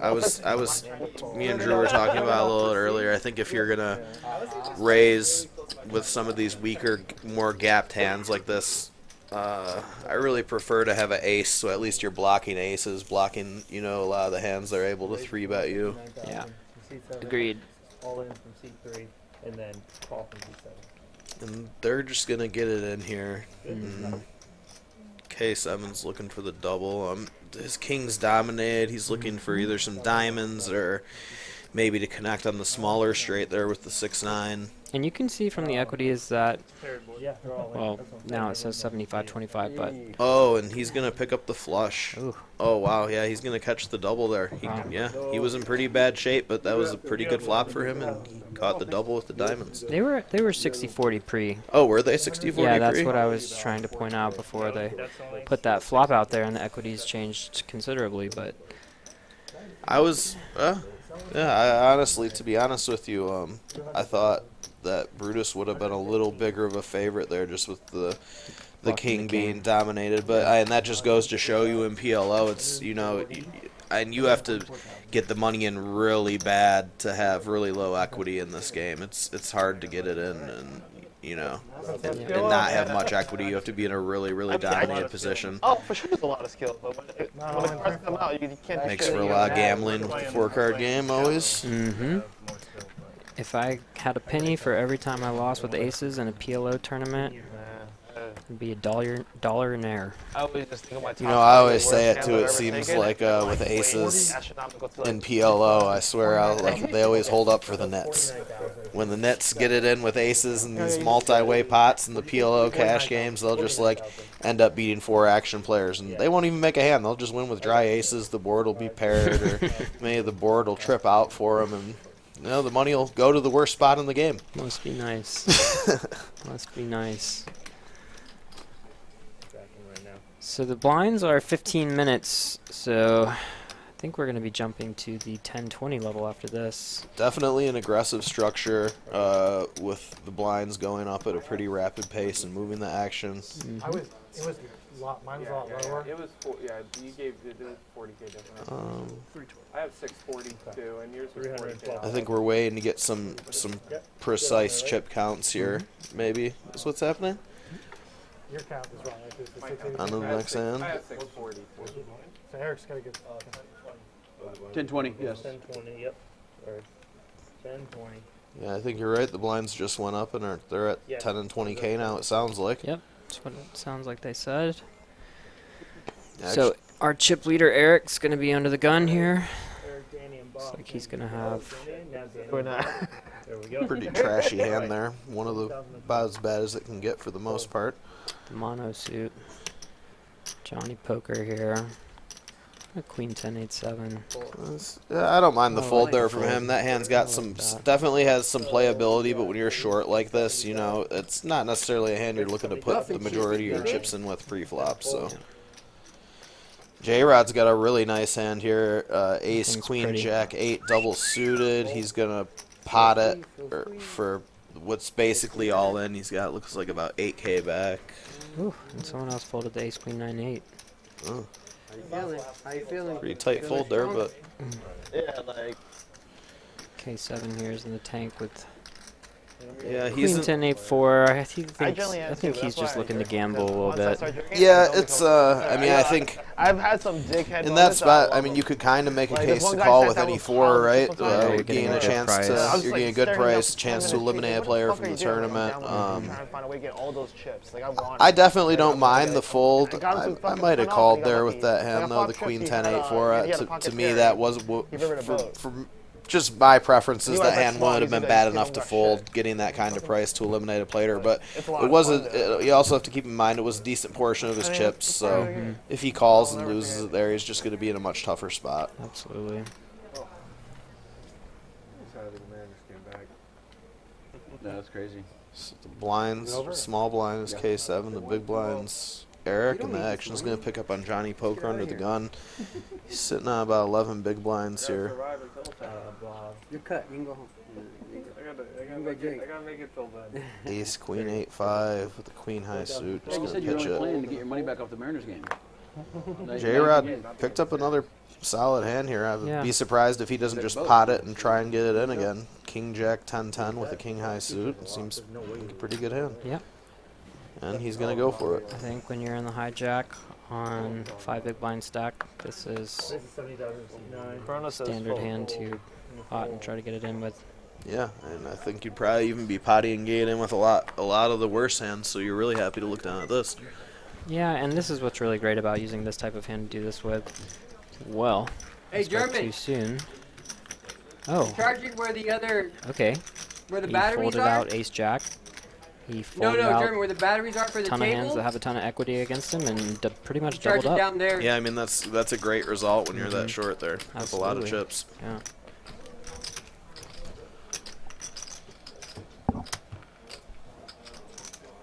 You need another one?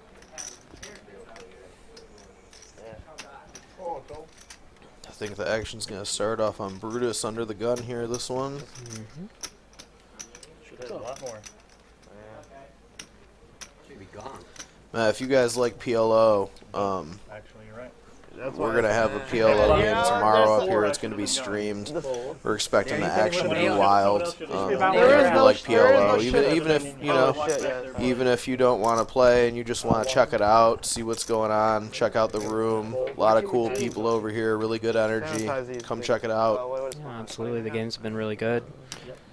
I know we had a crazy 1-2 game before the stream started the other night. I was down 500 big blinds, won 1,000 big blinds, only played for 2 hours. Yeah, you know the game's wild when the swings are like that. That's all you have to hear. Yeah, exactly. Yeah, K7 picking up kings here on the button. I'm sure he's going to open it up. Yep. King, king, queen 3. He's got spades. It's overloaded, but that's not going to deter anything really. Yeah, king's just such a strong hand on the button. Definitely. We got Eric in the small blind, 10-9, 7-4. He's just Yeah. going to let it go. Eric's been playing pretty solid. Yeah, he has. And this is going to be bad news for K7 here. Yeah, Johnny's got aces in the big blind. With his stack size, I'd really expect him to just pot it and try and get all the money in, and it looks like that's what he's going to do. Yeah, and K7's never going to fold this hand. Yeah, way too strong to fold, and I can't fault him for putting the money in here. Yeah, absolutely not. But he hasn't done it yet, I don't think. Yeah, just considering, but I don't think he's ever going to end up making the lay down here. Yeah. It's just too strong of a hand to Queen fold. 3 with a suit. It's just too good. We're going to C5. Yeah. K7's looking for a king or some spades. Who do you think's going to win? Who you taking? Versus the Kaka. I think Johnny's gonna hold with the aces on this one. He's blocking some of K7's straight outs. He's got a spade. K7's already overloaded in the spades. I always pull for the underdog, so I'm going to go with K7. Well, Now we need got a a few 10 ball. outs. Not very many. No, and that's gonna do it. Aces is gonna pick it up, and I he's don't. gonna. Is he all out? Is he? No, I think covered? this is gonna leave K7 just Very very short. short. Yeah, maybe 2.5 bigs or something like that. Unfortunate setup for him. Yeah, and you know he it seemed like he was playing pretty well most of this tournament. He had some chips going. I know he was in here looking to make up for his performance on the stream yesterday. Really card dead and couldn't get much going. Well, he played at our table to start today, and I thought he played very solid. Yeah, I don't think he didn't play solid yesterday. He just folded a lot. Didn't really have many opportunities coming his way. Yeah. You know, I mean, Live poker is such a small sample size. We probably played, what, 200 or 300 hands last night, maybe less with the bomb pots and stuff. yeah. I mean, there were a lot of pots that were taking a lot of time. We did some showdowns that were taking a lot of time. Don't look at it. I didn't look at it. I know they posted. They made a clip of one of our racehorses on the thing. It was like telling them on here earlier. It was like 8 ways for 500 apiece. Just a quick showdown. The winner got to scoop 4K. Yeah, pure torture hearing about any of those racehorses. I got absolutely smoked in all of them. Same here. I lost them all. I lost in the game. I lost every racehorse we did, but that's just how it goes sometimes. Yeah. Yeah, Brutus down here to it says 2 big blinds, but yeah, I mean basically he's got like 2.5 bigs here. K7 at 61K with 3 big blinds. J Rod with 6, Danny with 11, Bob with 16. So you're going to see these Brutus K7 and the other 6 blind stacks be very active here at those. And I think there's only 3 spots being paid here, so these short stacks in this spot, they really just need to try and run up their chips and give themselves opportunity at getting one of those top 3 places. You know, if there was any sort of, you know, payout laddering, you know, there'd be some ICM implications that have to be worried about, but I don't think that's really a concern here. What about you? No, I think the ICM implications are going to come into play on the middling stacks once a couple more players get eliminated. And, oh, we've got a lot of action happening here, looks like. Another cooler, Ace Ace 7-7, King King Jack 4. Brutus, yeah, he's short here. He's all in for the 49K. And Bob just has a hand that's going to go with it for the Amat chips. Aces and kings again. Not much either of these players can do for the Amat chips. And that's it. Yeah, Brutus is going to hold Brutus here. is going to make 2 cents. Oh, wow. As if aces wasn't enough. Set over set? So he's going to... I just heard set over set. Yeah, he set over set himself. He's still going to be extremely short. It might be a good deal, but Give me $1,000 right now, guys. We got cash games for that. I'm out of here. yeah. Just one bet. You can win all the money from the tournament in one hand. I'm up. I won 3K in this the casting session. Yeah, and they're like, "Why are you going to the tournament?" I'm like, "I don't know." They're like, "You already won first." I'm like, "You won first twice." Bank 148 from that. I just like PLO. I just like playing PLO tournaments. I just think they're a lot more fun. We got 15,000. Oh, no, yeah, Like, I would not go out of my way to play a tournament unless it's like an Omaha tournament. Like, there's like a $400 Big O tournament in Vegas. I was considering just going for fun. Alright, guys. We're back. And I should be at I think these blinds are going to be going up again should be at shortly.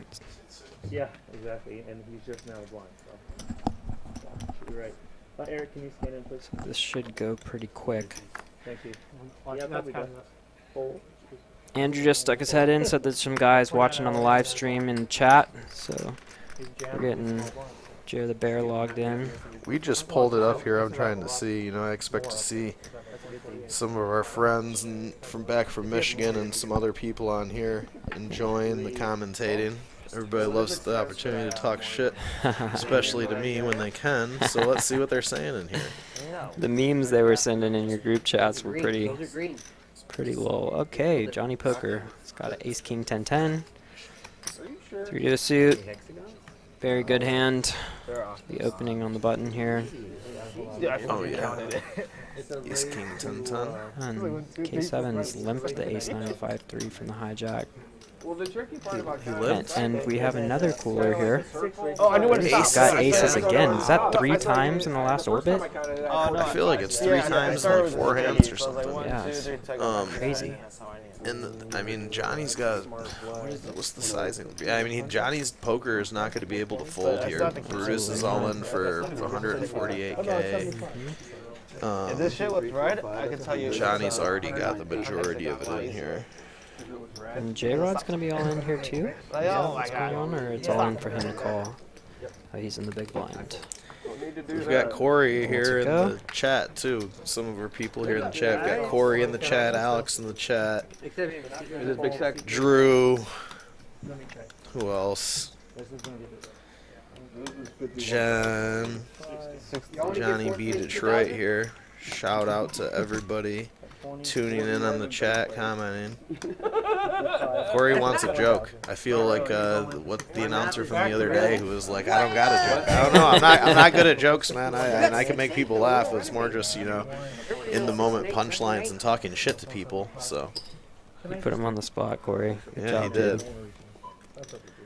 Alex wants help. They banned him from the chat the other day. Uncage that man. Let him back in. Yeah, deuce 4 on the flop. Oh, there's no aces left. Okay, and Johnny does go ahead and make the call here. Yeah, he didn't have any choice. Yeah.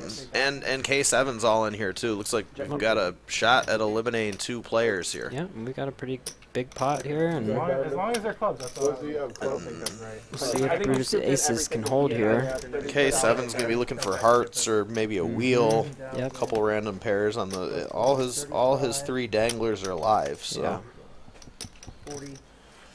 Johnny's gonna be hoping for some diamonds, maybe 10. He's also the only one who's got Broadway straight draws here. Yeah, very true.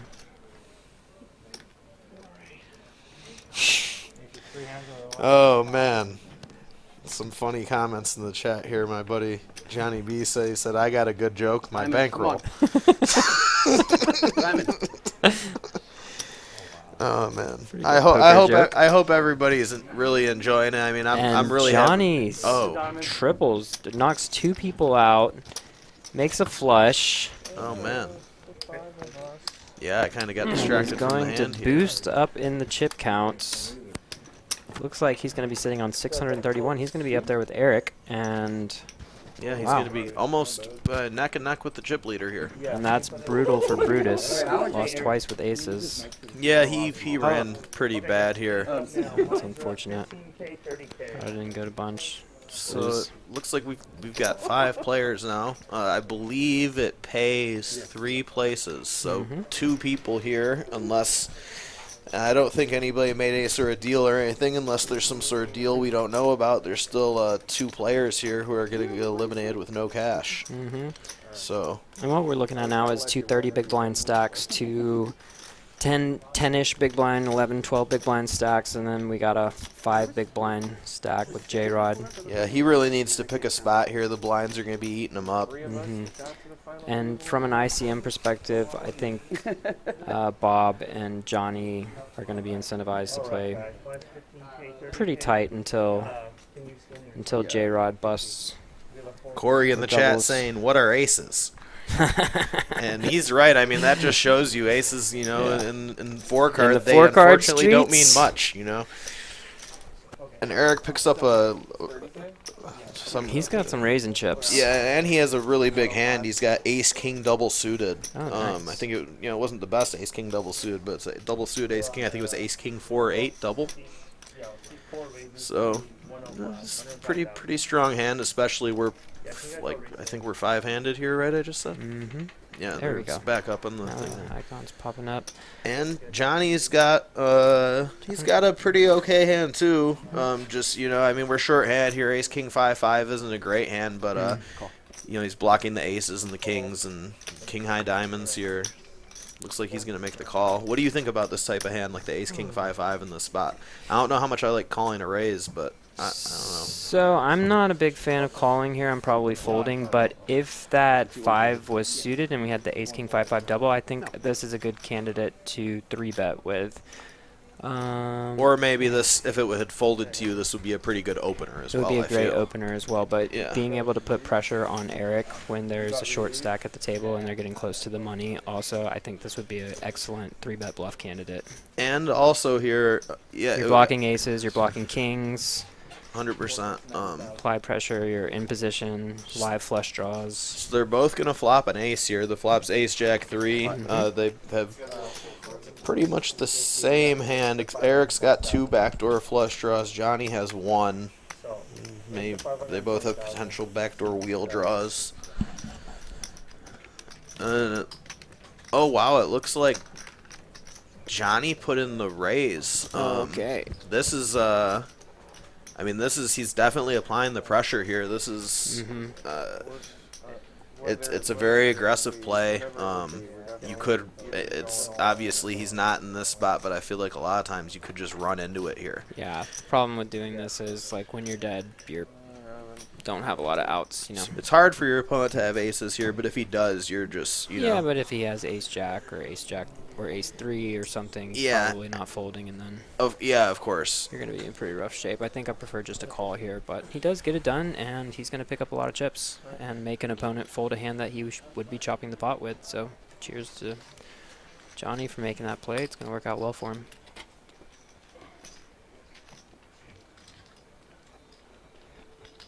see he's sporting that Texas jersey. I saw they ran away with that football game. I'm sure a lot of people here in the Austin area are interested in that. I think this is the home of the University of Texas. Bunch of Longhorns around here. And Corey's saying good play, John. You maniac, and he's not wrong. That was a pretty maniacal pot there, but that was a good play. He took control of the pot and took it. I'm not sure if it's going to work all that often, but it worked there. It did, yeah. So J-Rod down to only 3 big blinds now. Looks like he's on the button here. Really looking to pick up a hand. Yeah, and PLO tournaments are so brutal when you're short like that and you're card dead. Yeah, no annies, but these blinds are still huge, and they're coming fast. He's going to have to pick a hand to go with shortly. Eric under with the a gun. monster. Yeah, ace, king, jack, 9 with the suited ace. This Very is strong 5-handed, especially with the suited ace. Just having the ace king is very strong. This hand has a lot of good properties. I am a big fan of raising, and he's going to go ahead and do just that. I've been a big fan of Eric's play so far, honestly, this whole tournament. I haven't seen him make any what I thought to be like too big of mistakes that I recall. He played well in the cash games with us too. I thought Johnny's seems to be a pretty solid player. Picks up a really big hand here too. Ace, jack, 10-8, double suited. He's gonna call. Great candidate to flat here in the cutoff. And I really then like this call. Danny is in the looks like the big blind. He's in the big blind. 10-9, Getting 7-7. a really good price. The problem is it's so much of his chips. Yeah. And he doesn't have any suits. Yeah. He makes the laydown, which, you know, is fine. I think you could go either way there. Like you said, he was getting a really good price, but he would have had to put in about, I think, like 40% of his chips or something like that to call. Yeah, it's tough. That's that hand. She's going to be dominated a lot unless you flop a set. So it looks. Oh, and And Eric is going to pile some chips in here on this flop. I mean, this is a huge flop for. It's a pretty good flop for Eric, but it's. I mean, it's a huge flop for Johnny. Johnny flops the full wrap, backdoor flush draw. I mean, I'd be surprised if he didn't go ahead and just pot it and get it in here. Yeah, Eric bet 255K, leaving himself only 100 back, so I think you kind of just got to go with it here if you're gonna. And obviously, you're gonna at least call the raise with his hand pre-flop, and then you're just not gonna be folding this flop. Yeah, gumble, GPC. And usually, and you can see Johnny Poker only has 28% equity in this hand, and this is because Eric, I think it's taking into account their blockers in these percentages. I would think it would have to be, right? Yeah. That must be what it is. Because, in this specific case, Eric has, some of the blockers for his wrap, a good amount of them. And, because otherwise I feel like Johnny's hand would typically have much higher than 28% equity, but it must be accounting for the dead cards.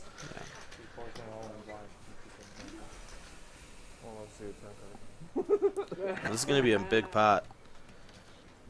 Turns a 6 and... This must be accounting for the dead cards that were folded pre-flop as well. 57,000. Because that equity seems really low. Yeah, for being such a big hand. It also takes into account cards folded. Yeah. Okay, Yep, yeah, so we do have a confirmation here. It's counting all the dead cards. So this is a pretty unfortunate spot for Johnny for him to have such low equity in this hand, like we were saying. And the river's gonna bring another 6, and Eric's gonna get the double. That's gonna be a really big pot. I'm pretty positive he's gonna be our chip leader.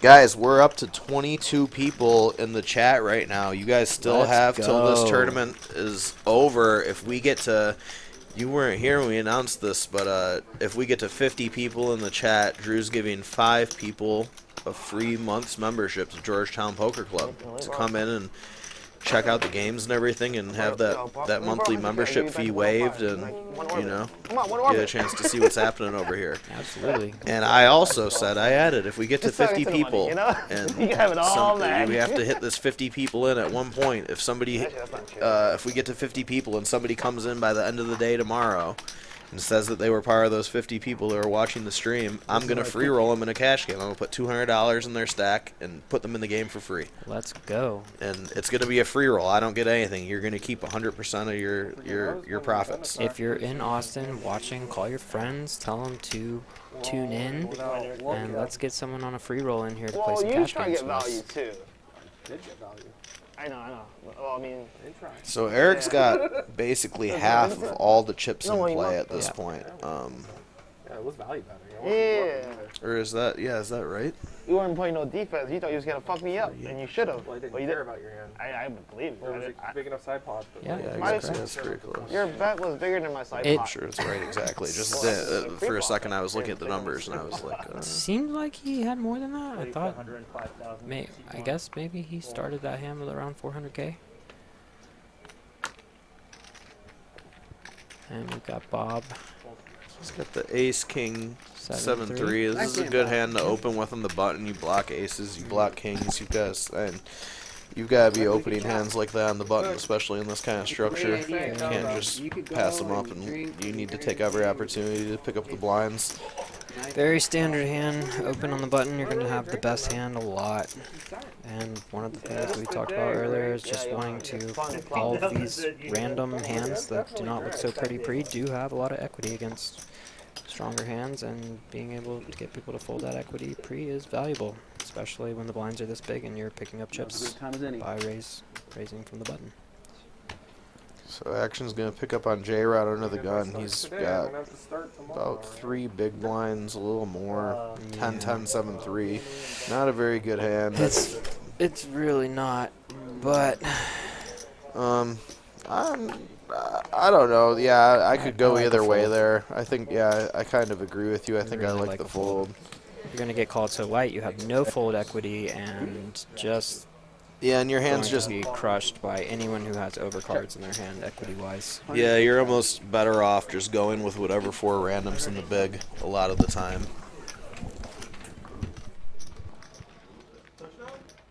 What's that, sir? I'm gonna bet 45,000. Okay. Four bets, 45,000. Yep. Gonna call.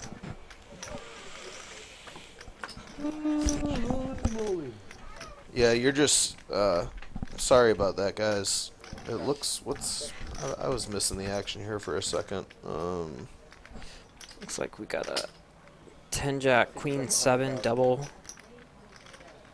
Johnny's 2-tone board, and Johnny's got 2 pair open-ended and a flush draw. Eric has top pair open-ended. He just lays it down. Make those yellows look like I kind of missed how the action went, but maybe just limp check. Still seems like Johnny has quite a few chips. He's got maybe 200 or 300K in those greens.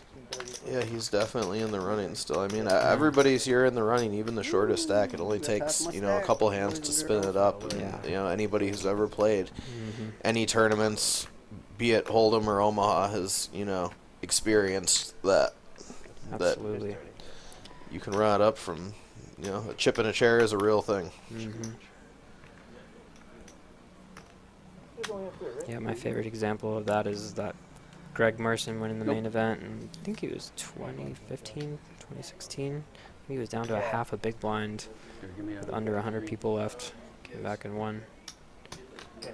Action is right now. Anything can happen in poker. You gotta always stay focused and continue playing your best, because this is a crazy game and you can swing from no chips to a lot of chips. And that's one of the tough things about tournaments is, there's, in a cash game, you take a beat or lose a pot that you're not happy with how you played or whatever. For any reason you feel like you need a break, you can just get up from the table and take a break for a minute. Like you said, if something bad happens in a tournament and you just kind of have to tough it out and make sure you maintain that mental stability and go on to play your best game, that's a big challenge. That's right. Yeah, the mental game in poker is It's such a Jacks huge versus Ace component, Queen. and I think a That's lot what of we're looking people at have right brought now. awareness to how important it is.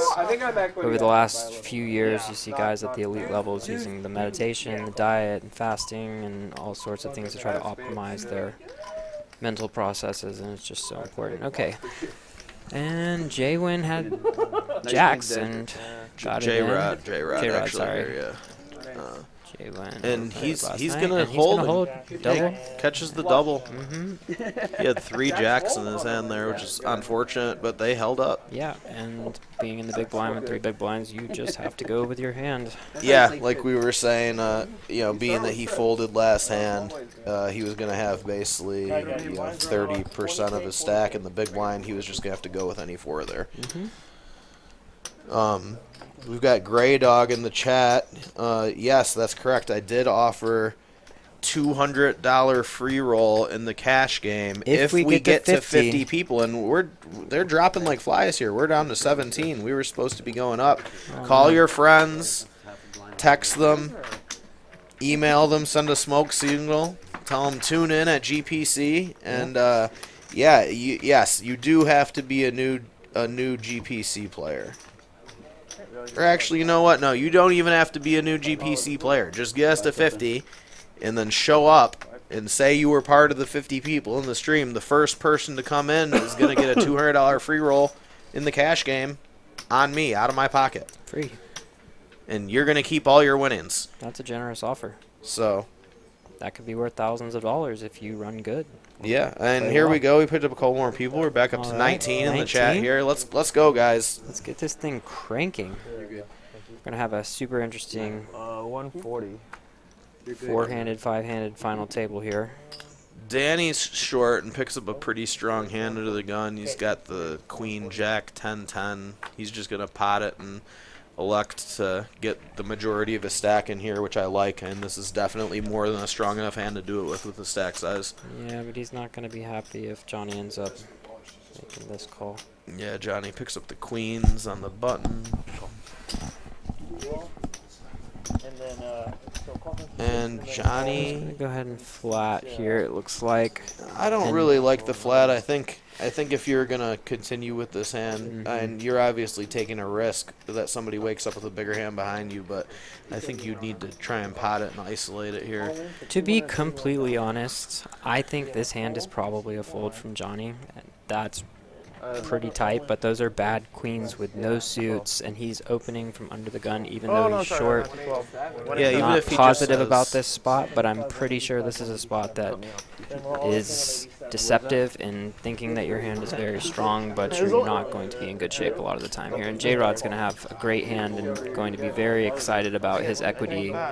Oh yeah, he's got the ace, king, jack, 4 dangler, which still has some connectivity with his ace potential wheel draws. Yep. And he is going to be a pretty big favorite in this pot. Let's see if he can run good, win this one, and catapult. He had three big blinds 2 hands ago, and he did. Doubled up, and now he's got around 6 now, or 5. Just give me all diamonds. Yeah, 6, just under 6. I think they're 20-40 right now, I believe. I mean, yeah, that just shows you. He wins this. Shows you how fast it can happen. The spin up is real. The spin. Yeah, that's gonna be all the action, baby. Let's go back and talk about these queens real quick, though. Okay. So I think it's close. I think you definitely lean more towards folding because I think it's kind of deceptively strong, right?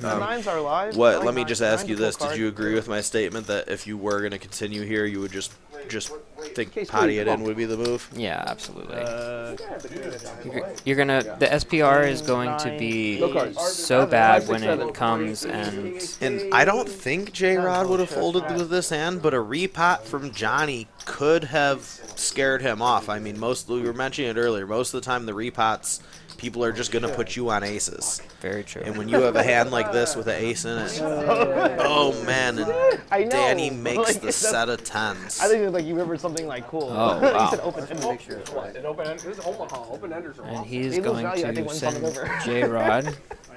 Right? No? Did J-Rod win? win? Value to 0. I'm not sure. It's like the stock that just drops to 0. I think maybe J-Rod picked up honestly, if it did, I'd probably benefit just because everybody else lost so much more. a side pot, yeah, because Danny was the shortest stack to start the hand here. Gotcha. Let's go to the cheer. Okay. So Danny's gonna pick up the triple up. J-Rod's gonna pick up a side pot. He's still in here. got And some chips now. so we've still got J-Rod Mhm. and we've got Johnny Pokers here, both still in the race for their second GPC bracelet. Nice hand, buddy. Guys, we're up to 23 people in the live chat now. 17 people away. No, 27. 27? Yeah, 20. We're at 50. 23. Okay, yeah. we need 27. Yeah, we need 50. I'll tell you what. I'll Math drop is it. hard. I'll drop it to 45. All right, we'll drop it 10%. 45 people. Come on, guys. Call your friends. Call your wife. Quick look at the stacks here. You can see these blinds are going up. You know, the chip leader is Eric with 16 bigs. Danny neck and neck with him at 15. The stacks are really getting shallow here. Yeah, I would suspect this is going to move pretty quickly. Eric just mucks it. King 7-6-4, pretty trash hand. He's been playing solid. Johnny picks up a pretty King Jack decent 10-8. playable hand. He's short now, sitting on 7 bigs. This is I'm still kind of unfamiliar with a lot of the PLO strategy. I don't really know what I like doing in this spot with his stack size. Obviously, if you pot it, you're committing and going with it, which I think is fine. I don't know, what would you do in here if you were in his spot? I like a fold. With the King Jack 10-8? I do, yes. Just not good enough. Or at least not good enough to go with it, I guess. Yeah, it's fringy, but I'm leaning fold. On their back. Hold on. You don't have any... J-Rod's got like 88K here. Is what he picked up in that side pot. He's got ace 6-5-2 double suited. Danny's gonna call out of the big blind. Jack 8-8-4, and Johnny looks like he limped, and then he's gonna call the J-Rod's all gonna in. be just in good shape again, just with that ace. Yeah, 50% equity in a 3-way pot. That's great. And there it is. He flops 2 pair Even right off though the rip. Johnny- Ace is up. Johnny's got a pretty good wrap here. Back doors. Inside wrap, Now he but turns the backdoor flush draw to go with it. But- and does not get there. But J-Rod actually has backdoor Oh, flush draw J-Rod covered. had The his diamonds diamonds are covered. no good. Did not see that. So J-Rod's gonna triple up here, and he's right back in it. Yep. This just shows you, like we were saying, it doesn't take much. He's out of the tournament, in the tournament, out of the tournament, in the tournament. Been on the fringe of busting a bunch of times, and now he's right back in the running. And he's excited about it. You can tell. Yeah, he wants bracelet number 2. I can't blame him. Yeah, he does. In case y'all didn't know, that's He'll He be needs the one for all-time- each wrist. Look at that bling. He'd be the all-time leader at Georgetown Poker Club, correct? We don't have any two-time bracelet winners out there. I think so. Yeah. Maybe we do. Maybe someone in the chat knows. Let us know. all right. We can chop, and I'll let. Are there any Last two-time Georgetown Poker Club Wear my bracelet bracelet for winners the week. out there? What do you think, guys? Or are J-Rod and Johnny Poker Wear a trophy. looking to become the firsts? And then everybody else is looking for their first Georgetown bracelet. Looking to join the hardware club. Bob doesn't have one? I don't think so. Or maybe he does. I don't know. I forget. But I think it's just Johnny and J-Rod out there who are previous bracelet winners. Okay. Johnny Johnny's with got a trash hand. 888 Poker. Bob's got ace jack 9-4 on the button. He's got suited ace. He's pretty short. I'm probably going to get in there with that hand just versus the blinds. Kind of what I was thinking. You've got a big suited ace, and I mean. But he can dodge bullets, baby. Yeah, because Eric wakes up with a monster. monster in the big blind. Ace, king, queen, jack, you're not really. This is one of those hands that it's one of those never folding pre-flop most of the time. I mean, only in some real extreme situations. Maybe, but And Danny was trying to get in there just see a flop for cheap. Eric opens it up and just takes down the blinds. Yeah, he's not going to let that happen. Want to put some chips in the pot with that hand. We still got 5 people here. Shut the hell up, alright? It's nice to see these guys laughing, joking around, having a good time. It's always a fun atmosphere down here at Georgetown. If you haven't been here, come check it out. Running games 7 days a week. And a lot of tournaments over here too. On top of the cash games we mentioned earlier, there's a poker league down here a few days a week. If you're new to the game or just looking to play something a little more casual, it's a great thing to come and check out. Absolutely. Getting better, Danny. J-Rod here under the gun with a 10-8-8 forward that folds. I really like that fold. One of those hands again. Looked like Robert had ace queen. I don't know. He seemed. He's really waiting for Robert's trying a to make the pretty money, man. premium. I don't know if he's necessarily trying to. Maybe he is, but I think he's that or just he's more waiting looking for for a a more premium holding to get his money in with. Is kind of how I feel. Yeah, it's could be the case for sure, too. We still have 5 players. Yeah. So we're 2 off the money. Yeah. Got Danny opens it up here, ace 9-9-7 double, and looks like maybe Eric. I think he completed out of the small blind with ace jack 6-3. He's got some ace high diamonds. And Danny just flops the trips with the ace kicker. Pretty great flop for him. And this pot's just gonna go bet fold. Eric's thinking about it. Might be doing a little posturing. Yeah, I think it's just Let's a it little go. posturing. He's been playing solid. I don't think his hand is a good candidate to bluff with. And, you know, Drew's over here in the chat saying how much he wants a bracelet, and Corey's, you know, just telling him how it is. Play better. Yeah, happy whale. You had your shot. You know, 16 buy-ins later, you're still not in there. I mean, you're just if you can't win a bracelet off firing, you know, 16, 17, 26 bullets or whatever, I don't know. We can't help you. I lost count. Guys, our followers, our live viewers are dropping here. I gotta be honest, I'm pretty disappointed. Get your friends on the line here and get them in the chat. Yeah, guys. We're looking for interaction. Oh, and they just had the payouts listed there. I think we were looking at 4,500 for first place, 4.5K up top. Nice little take home for somebody. Maybe they'll come tomorrow and put it in play in our PLO cash game. Yeah. So Danny's got ace, king, queen, 9. Pretty strong hand here. Very strong hand.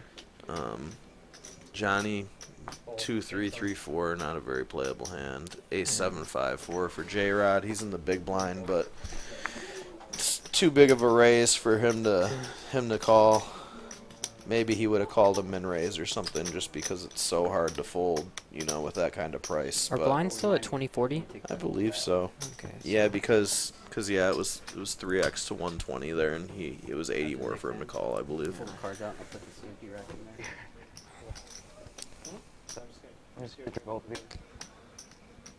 Good play. Got Corey and Drew in the chat here. Talking about his 16 buy-in blow-up. We might be exaggerating a little bit, but, you know, it's all in good fun. I don't know, man. Under the gun, ace, king, queen, 5. That's, you know, we're short-handed here. That's going to be good enough to open it up. Definitely good enough to open it up with. He's going to 3x it to 120 here. Seems like, I don't know, it's actually kind of odd. It seems like the bigger the blinds have gotten and the shorter the stacks have gotten, for some reason the players have sized up more as the stacks have gotten more shallow. It doesn't make a ton of sense to me, but it just seems to be what's happened.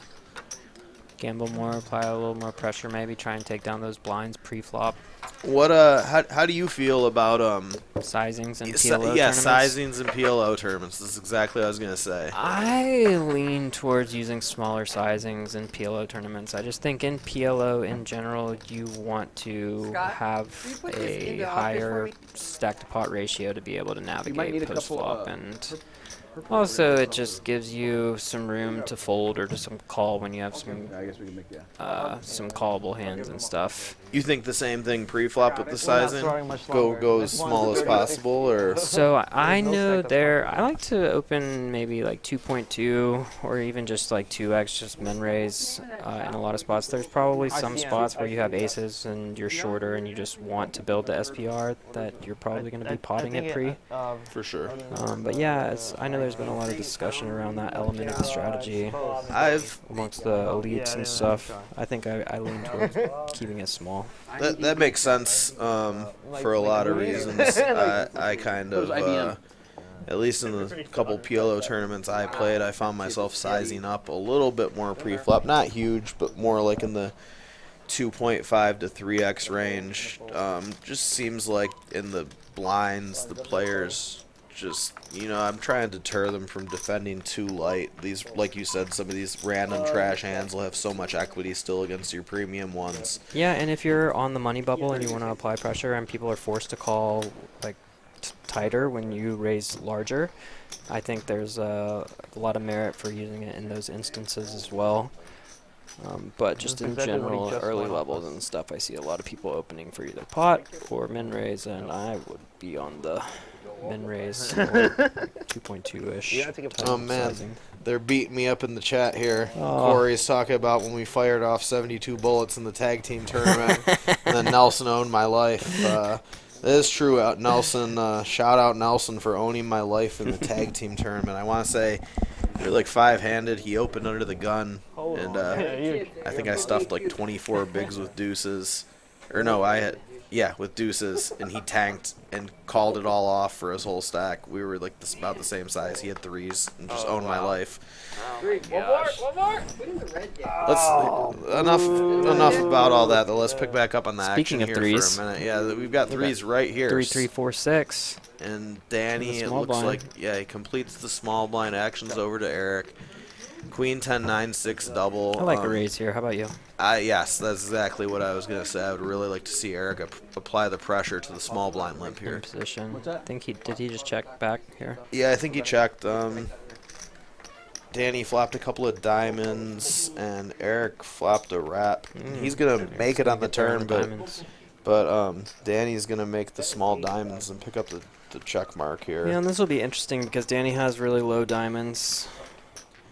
He puts so out he's not going to want to put a ton of chips in the pot, and Eric's turned to straight here. So he put out a small bet and got a call, though, in the options. Back on Danny. I think probably a check here would be the best play. It looks like it went just check, and he picks up the pot with a 4-high flush. Yeah, you're not going to want to put any more chips in the pot with that hand. I mean, if you did it, no, I was stressing it. But I feel like if Eric would have raised that 1-3 flop, he probably just would have got Danny to fold. That's how we win tournaments, Dave. We get fucked up. Looks Hey, like we're getting drunk. maybe we're going to have a break. Yeah, we could be going on break. If so, we will be back in about 15 minutes, and we're looking forward to staying with you guys to... Or I'm not sure. Maybe they're just racing off the chips or the small chips since a bathroom break. I'm not sure. Can we take like 10? Can we take a real break? Okay, he is asking about taking a break. No, it's not a real break. Not a real break. Did you go to the bathroom or something, or what? Take a step up. Okay. I'm not sure. So it looks like maybe they're just taking a short restroom break or something of that nature. I'm not really too sure, but we should find out here shortly.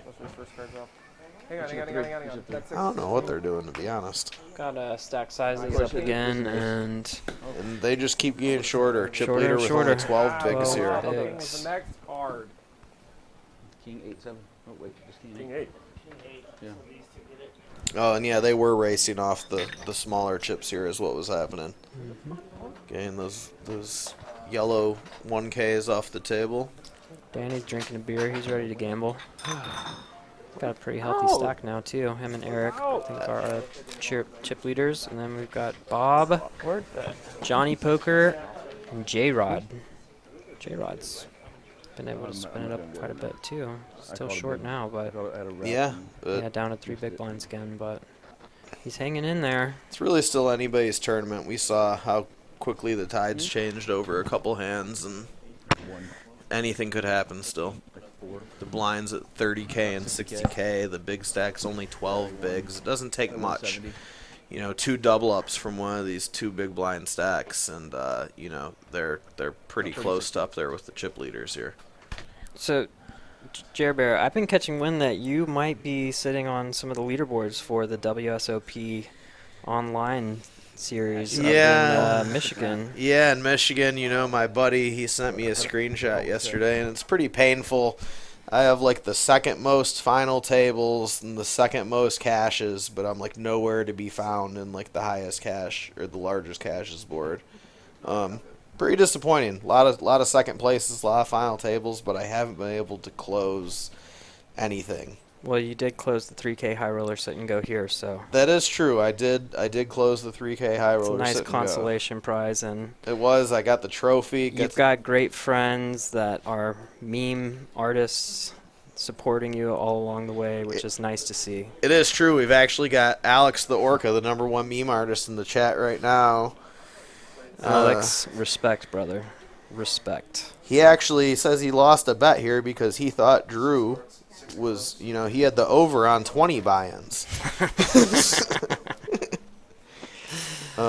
Yeah, the problem was he kept putting it in bad and then sucking out, so he would hang on to his chips for like 15 minutes longer than he should, and then he would bust. Yeah, then we've got some. Let's go through the chat comments here real quick. We've got Alex, talk about how I still have hemorrhoids from Nelson with threes versus deuces hand. Wow, who needs friends when you've got enemies like that? Right? I mean, whatever. I think I said that backwards. Yeah. We get the point. Corey in here, #washed up. That's the running thing about me. All my friends like to say I'm washed up these days. And I've been playing poker a long time, and I've been playing poker the whole time, but I definitely took a pretty long hiatus from the game where I wasn't playing quite as seriously. Was only just playing a couple private games a week with my friends. I've just more recently got back into taking the game very seriously again and playing a lot more tournaments and stuff like that. So the game is constantly changing and evolving, so you really need to stay on top of your game, and really the only way you're going to get better is you really should be doing some studying if you really care about improving. And there's a lot of great resources out there. Tony, what do you think? What are some of your favorite resources for players looking to get into just getting better at the game? Just and I tell people start at the fundamentals.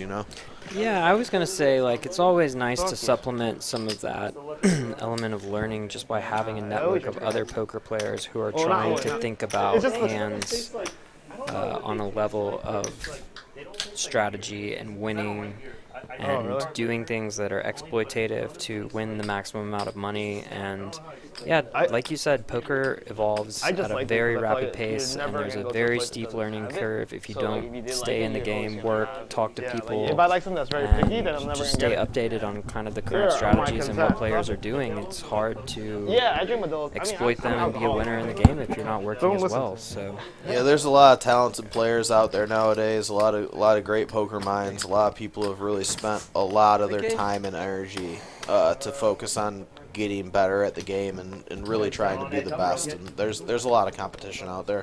It is, yeah. Definitely not 2003 in the poker world anymore. No, but I mean, it seems like I know you're seems like you're pretty on top of your game lately. It seems like Yeah, I really enjoy the strategy element, and I have some friends that are big solver guys, so it's nice to just be able to go into hand histories and get their perspective and kind of share what our experience has been like versus player populations and tendencies and things like that. And so yeah, I'm always working, and this is one thing that I love about this game is that it forces you to think critically at all times and to always be learning and growing as a person and as a player. Yep, definitely. Like you said, takes constant growth. Both inside and outside poker in your life to be successful at poker. It's hard to play good poker if things aren't going well or whatever in the rest of your life, or just I don't know if I'm exactly phrasing it right, but you kind of understand what I'm getting at here. Yeah, absolutely. I think it's so important to be in a good mental state when you're playing and be able to focus and yeah, not have any stress to distract you from every decision in poker has a direct value associated with it, and if you're not making optimal decisions, then it'll have an impact on your win rate for sure. All right, and we're gonna jump back into the action here. Danny has raised it up with the King Jack 9-7 from the button. Really like this raise.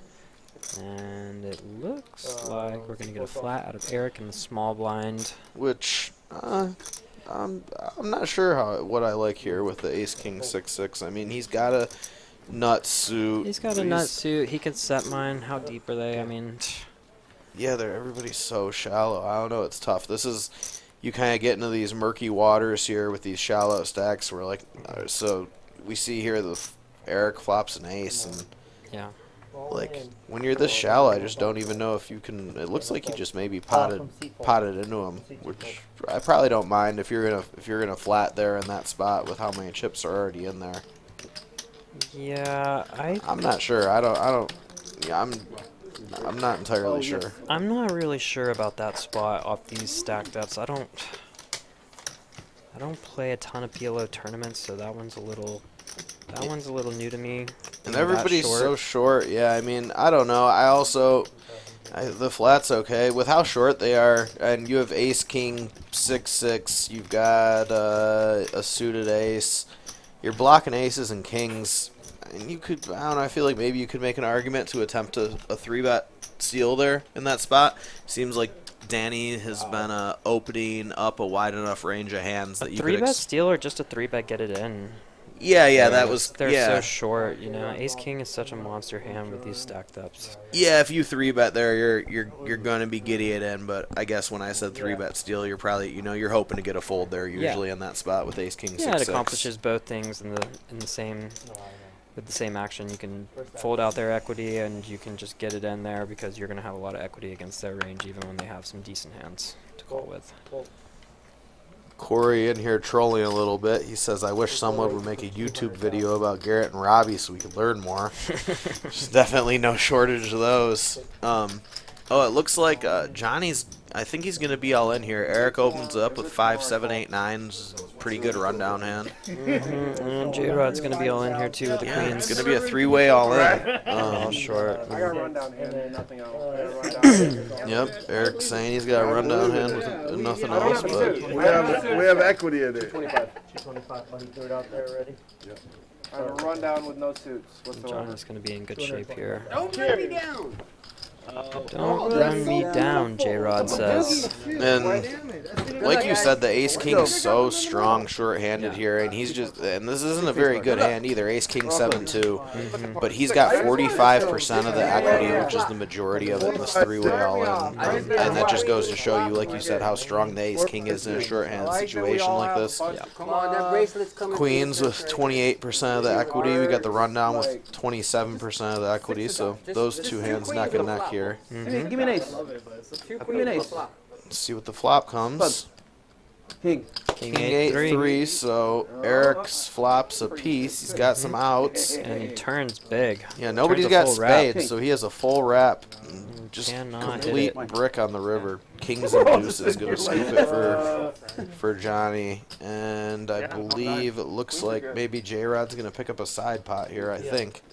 Looks like he's scooping it a little preemptively, but I think that's his pot there. Okay. And Johnny's gonna get the triple. He's right back in the running. Yep. Him and J-Rod both still. They're not giving up their hope on the second bracelet.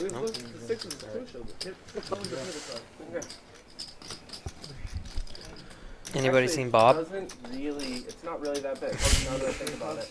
Yeah, where'd he go? No, because Oh, there he is. Because any of my two Bob. pair outs were already good. Oh. No. 2 big blinds. Two big blinds, and it looks like he's in the big blind. This is gonna be one of those hands where he's just gonna be forced to go with whatever 4 he's dealt, I believe.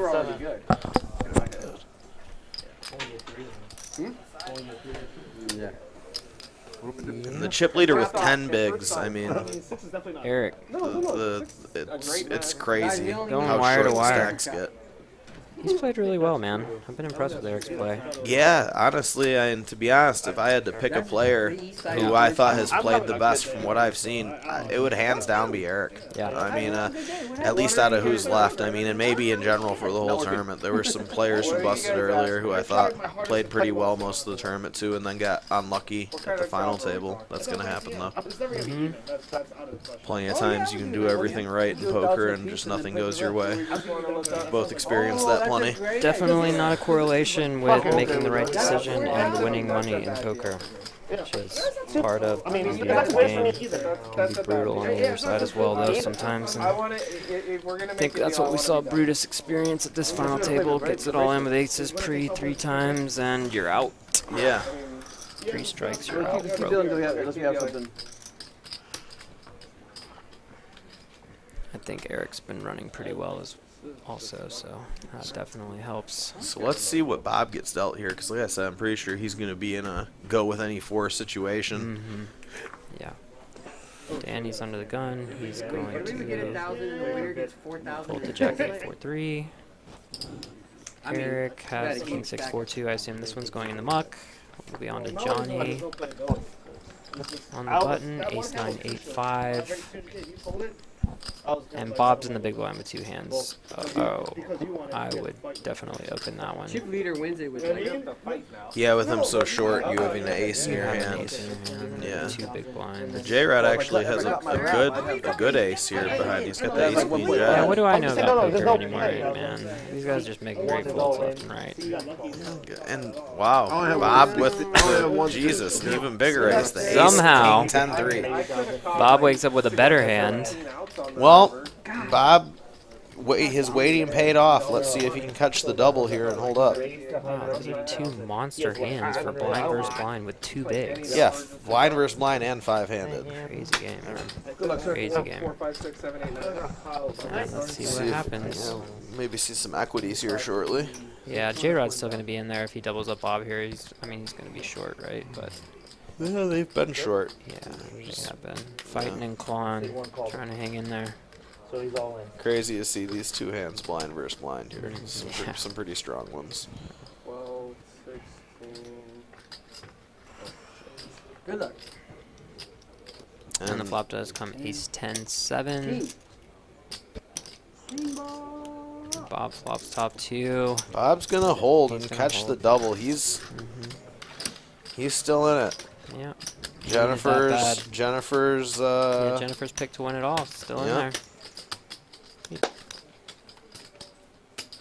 Wake up and completely fucking dominated. Crazy. and the stack's still very short. 10, 9, 5, 4, and 2 big blinds respectively. Yeah, this tournament's lasting long time for as short as all these stacks are. We've had 5 players for what, 2 levels now? Yeah. It's crazy. Two guys on 2 and 3 big blind stacks. It's crazy how long you can hold on. It is. Do that deal when I It get is. busted, bro. After I get fucking says ICM when I have fucking Eric, Queen Jack, 6-4, probably just gonna let it go, I imagine. Yeah, under the gun's not a good hand. Queen Jack 5-4 from Johnny, overloaded and hearts, probably just gonna let it go as well. Yeah, pretty dicey from any position, those 2 hands actually. Yeah. Nobody really with anything much to brag about here. It's gonna get walked, it looks like. Yeah, Danny's gonna be happy to pick up the blinds. It's always a beauty to get walked in a tournament when you've Yeah. got a trash hand. Yeah. It's a good feeling. It's like not having to pay the blinds. Yeah. We'll rebate for paying the small one.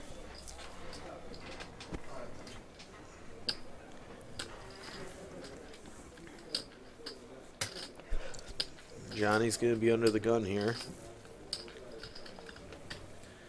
He's got about 5 bigs. 7, 8, 4 deuce, double suited. Those Oakleys are so stazy. Bright red reflective frames there. So stazy. J-Rod's got ace, king of diamonds with the 6-6. He's gonna be putting the rest of his chips in here, I'm pretty sure. Those 2 big blinds are going in there, and yeah. Eric calls ace, queen, queen, 4. Yeah. And we're gonna have a flip for it. There's the ace. J-Rod with the lead with ace king. Oh, and Eric's gonna Dirty. river the wheel. Dirty. Yep. J-Rod's gonna be eliminated. Good in game, 5th J-Rod. place. Good Played game. well, hung in there. Fighting and clawing. And now we are on the bubble.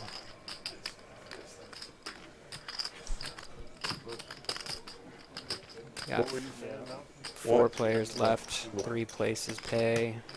Saying ICM So and then one of take these guys 1,000. going to be taking home close to 5K. Somebody's going to be 4.5K. taking home 0. We still got to find out who the bubble boy is. Yeah, it's true. Well, As far as I know, they haven't made any deals to give 4th place any money, so we are going to have a 4th place bubble Man, here. that's a lot of. How much is 90K? Eric pulling a little farther ahead there. 13 big blinds now. Danny with 8. It's like 5 and 3 for other 2 players. You might end up. Bob's come in King this one, 10 you might 6 end up with 6. no He's just part gonna in let your it go. Well, then you make a valid point. 10 8 5 At 5. Yep. any worth, I can still would have fired. Like both I'd be those. surprised if this one just gets walked again. Oh no, Eric's looks like he completes King 7 4 Let's 3. see a flop. I'm Let's cool see a with that. flop. Ace 10 5 6 from Johnny. That is 75,000. Eric gonna try and steal it here. Yeah. Looks like Johnny's. Okay, all right. Yeah.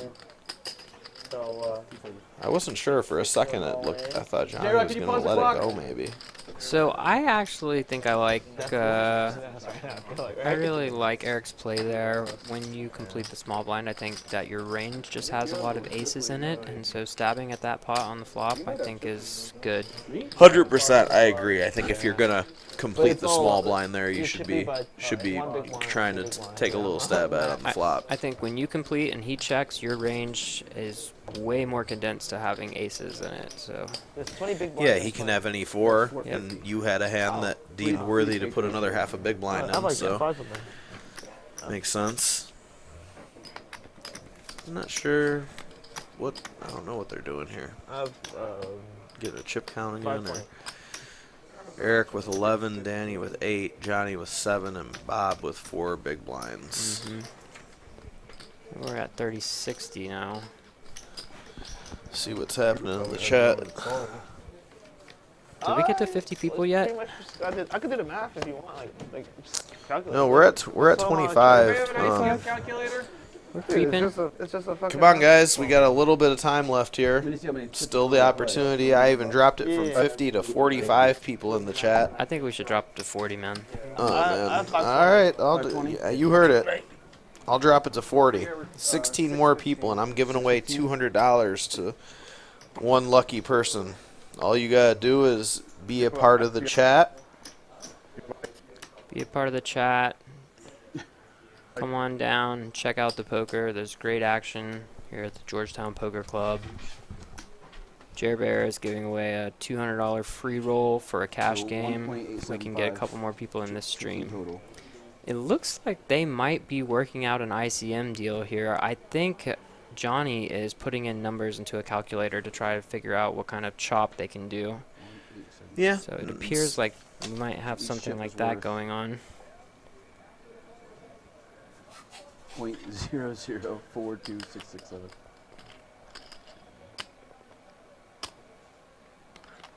I guess you can do it by percent too. is it easier to break it down per 1,000 instead of per? Yeah, and it looks, like you said, it looks like they're working on a deal here. And, you know, with all the stacks being so short and everything being so gambly, I can't blame them for wanting to attempt to lock up a little bit of money here. See if they can work out something. Like, I wish I could play this scenario. Some guys like to wheel and deal at 100 final times, you tables. know, Some instead guys of, like like, to just chop. one Other time. guys are adamantly against it. What's your perspective on chops, Jer? I'm not against them. It really just depends, you know. If there's enough money on the line and I'm playing with some other players who I feel like maybe, you know, my edge isn't quite as large as it is against some people. You know, I'll always consider it. There's a lot of luck involved at the end of these tournaments. It doesn't matter, you know, how good you play. I mean, there's definitely some situations where, like, hands down, there's no way you should be chopping, right? Yeah. But then there's situations where, you know, there's competent players and you could just very easily get unlucky. And you know, sometimes I think it's, you know, is maybe in your best interest Bob, you to got 15.4% of the chips. to lock up a solid cash. 0.154. 1232.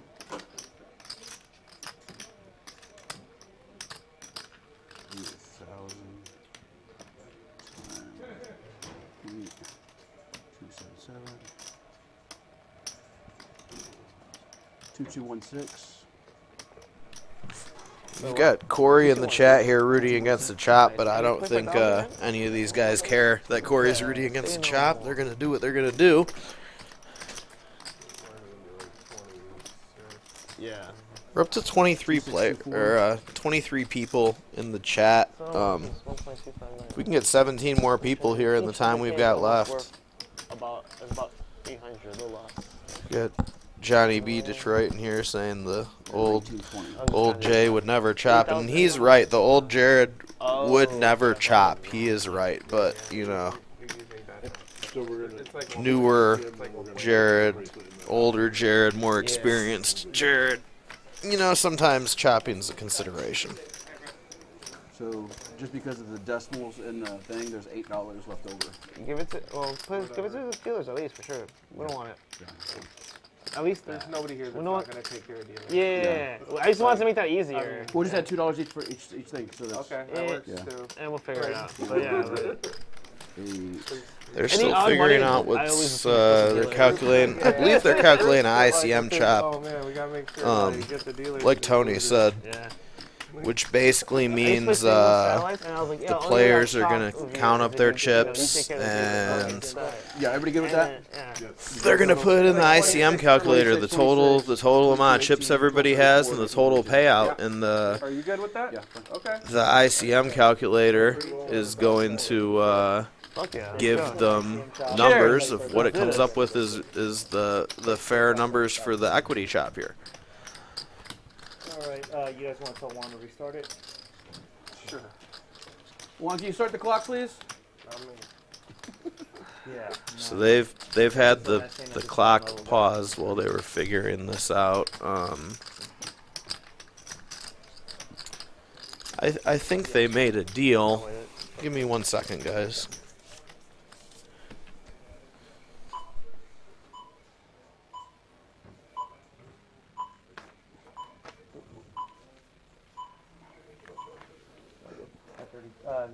The 60,000. Wait, wasn't I just big blind? Yes. Oh. Yes, you were. Because when he said he was like, yeah, he's like, yeah, yes. He was a big 100%. He was. We'll do one more hand. This is the only time I'm very noticeable of big blinds, small blinds. Big blinds are fucking monstrous. Yeah. It's my button. Because we were about to make a deal, and you were big blind, and I was like, I'm back, guys. I was trying to get the correct information for you. It looks like they worked out an ICM chop, and I believe they left $1,000 in the pool for first place to go along with the bracelet. So they did an ICM chop besides. Basically, they pulled $1,000 out of the prize pool and left it aside for first place, and did a ICM chop with the remainder of the pool. So now they're playing for $1,000 in the bracelet. Everybody's locked up a little bit of money. Tony's back in the booth with us, guys. What's up? What's up? What's up? And we are down to 3, or? No, I think we've got 4 still, but they worked out an ICM deal where they left $1,000 for first place. And so the they're playing Georgetown Poker Club bracelet. Yep, they're playing for the bracelet. Excuse me, and an extra $1,000. Very nice. And we've got Bob all in here with the Ace 5-4. Reasonable hands. Bob's got it. You know, he's been short, but when he's got in, he's had some pretty good holdings today. Yeah, has played well, solid. Decent hand here from Johnny. Jack, 10 deuce, double suited. All his suits are live. He's got some straight draws. Make sure to wash your hands. Of course. Ooh, 2 hearts right on the flop. Blank turn. And aces are gonna fold again. He actually makes a straight with the 4-5. Picks up another double. Yep. Jen's horse is still galloping. He is.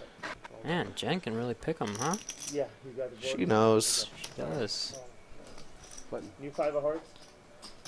Okay. I have a hearts. Here, I'll take it. It's going to be 48. Sorry, Bob. Oh, no. Not your fault either. It's just... It's tough. You got a lot of things going on with the dealer. What's going on now? I think they're bringing us the slip to tell us that they chopped so we can Oh, okay. let the chat know. If you're in the chat, let us know what you think about chops. Are you a fan? Are you not a fan? You know what? I'm gonna make sure. Anyone have any good chop stories? We got Dirty in the chat here. Shout out Dirty. He's rooting on Bob. You can do it on the ground, stomp on it. What's up, Dirty? Andrew Crookston, that's one of my Utah boys. Happy. What's up, dude? Andrew says give it all to Robert. Yep, Robert knows Happy from our Utah games, and definitely got Happy in his corner pulling for him to ship this bird. Man, all these Utah people, you got me wanting to come out to Utah and check out the games out there, man. The games are sick, dude. Yeah, I'm going to have to one of these times, man. Now that, you know, like I said, I'm focusing a lot more on poker now and trying to get more places and play with more people, so. Happy, let us know in the chat. Is Jer Bear welcome in SLC? I'm sure we can get you in, buddy. Yeah, let us know in the chat if you want the bear to come to Utah. Yeah. Bob's got the 5, 6, 7, 8 with a suit. I really like this hand. It looks like he opened up the action and Danny completed out of the big blind. Okay.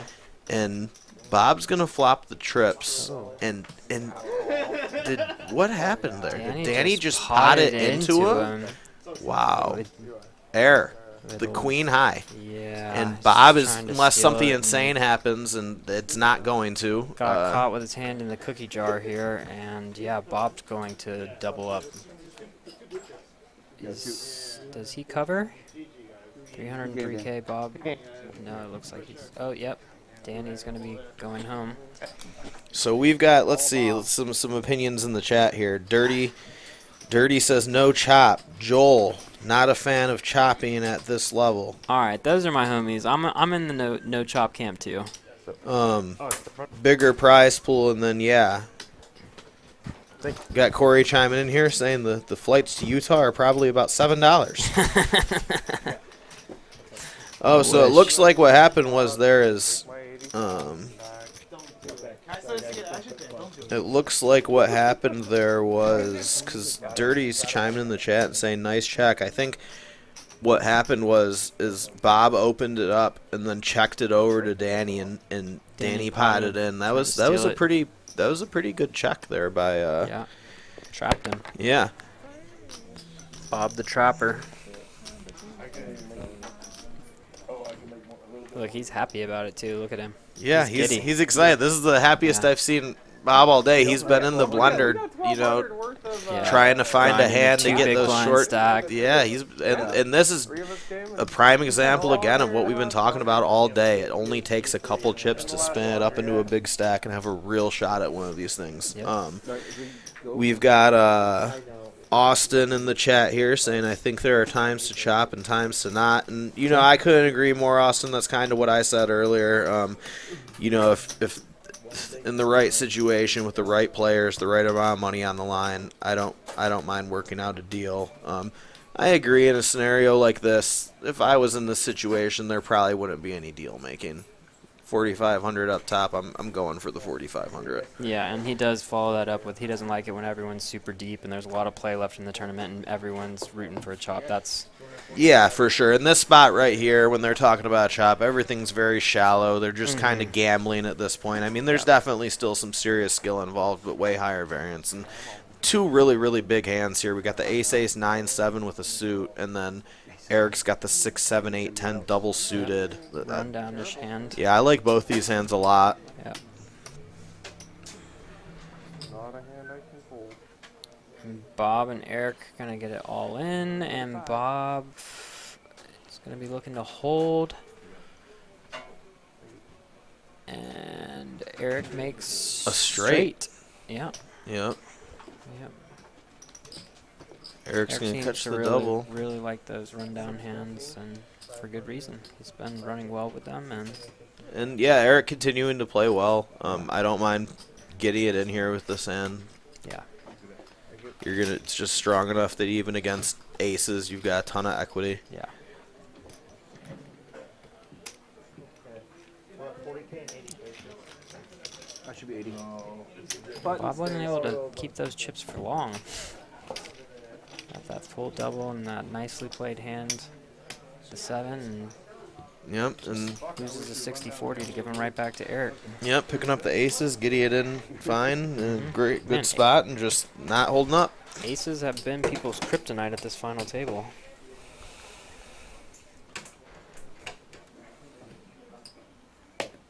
Three-handed. Bob on the button, ace king 6-2 with a suit. Gonna be raising it up. Crazy daisy.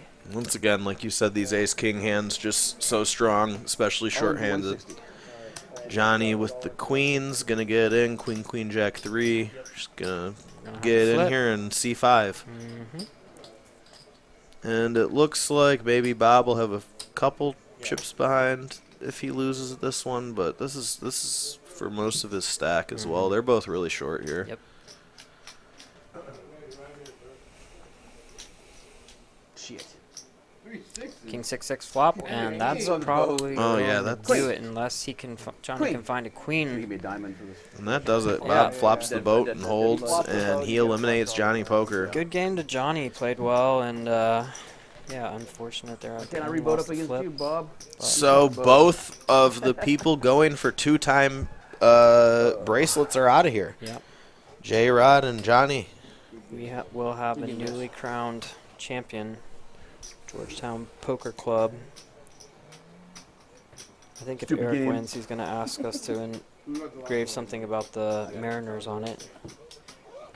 Been seeing thought we him were do chopping nothing everything. but What yell happened? at TVs with baseball games on it all weekend. And I'm being from Seattle too. We've discussed our love of Seattle sports. Is the last one on money? Yeah. My bad. Come one more time. I missed that last thing you I was said. I just was checking saying- something in the chat. Eric's a big Seattle Seahawks and Mariners fan. I was telling people we bonded over that, but Oh, okay. I say he's probably going to want a Mariners logo engraved on his bracelet if he wins. Right. Oh, he's got pretty strong hand here, and they're heads up now. Jack 10-9-6 double suited, and Bob's got the queens with it. This is very similar to the last hand we just saw. Yeah, and Queen. if I'm Bob, I'm all in. Yeah, you just kind of gotta go with it here, right? We're Yeah, too short to do anything absolutely. else. And Queens, if I'm- heads up. But I'm thinking about it. Yeah, and if he only has 430, what are our blinds at now? 30-60? Yeah, I think they're even bigger. And yeah, Eric's not gonna fold. They're just gonna c5 again. And Unfortunately, Bob's for Eric at least. Unfortunately, Bob's hands blocking a lot of his stuff. Well, you have hearts. They both flop hearts and yeah, Bob's got nothing his hearts else. covered. 6? Okay, one of these. Oh no! For a second, I thought Eric went running 2 pair, but that made the set for Bob.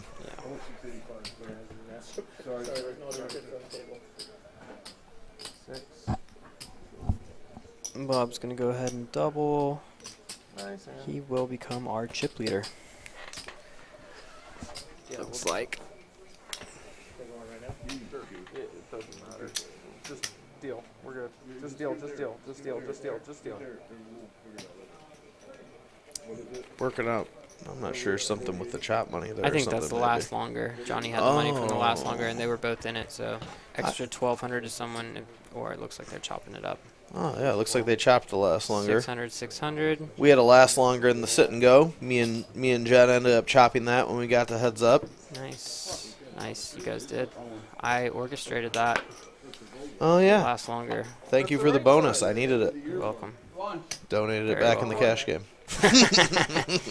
Yeah, luckily I was able to recoup some of that last night in our 5, 10, 20, 40, 80, 160, 320 game. Yeah, guys, I told you don't let these blinds fool you. The money is flying. That 5-10 game, it was supposed to be a 5-5-10 game. Played And like big. Tony said, it was more like a 5-5-10, 20, 40, 80, 160, occasional 320. There was some ridiculous stuff happening. Looks like just they're getting it in here again. 8-7-6-6 double, king queen 10-5 for Bob. Yeah, reasonable hands with these Yeah, stacks. base dead flip. Oh, not after the flop. And Bob flops 2 pair and makes a full house. And that was Eric, actually. Oh, Eric did, yeah, sorry. Eric with the 8-7-6-6 there. And the chips go back. We Yep, have a they're new just chip moving leader. back and forth. Yep. Eventually, somebody's going to win 2 in a row. Yeah. Man, I've never been heads up for a title in a PLO bracelet event or a PLO tournament, but this seems like it is a fun setup for PLO playing heads up in a tournament format. I forget if I took second or third in that last PLO circuit event, but it wasn't first. That's all that matters. Yeah, you know, I was watching a training video. I made a PLO final table at the Seminole Hard Rock Series a few years ago, and I was trying to study some ICM before I played. And man, the ICM at PLO final tables is crazy. Yeah, I don't know much about that at all, to be honest. I have to pick your brain about that a little later, maybe. Yeah. We got Eric here on the button, 10-10, 8-5. He's just gonna limp. Bob's gonna check the big blind, Jack 9, 7-7. Yeah, 2 hands that kind of interact with each other quite a bit, actually. And Bob is gonna Bob's flop gonna the flop best top of it pair. with a jack. Yeah, like the chip counts, I'm not sure what's going on here. We've got, that's definitely not right. Bob obviously has more than 158K. It's looking a lot closer to 7, 8, I don't know, something like that. A lot of chips, not 158,000. Yeah, that's incorrect for sure. He's still stacking some there, so it's hard to see. But he's got maybe like 425 in greens and 725. Yeah, it looks like it might have like around 800K. Yeah.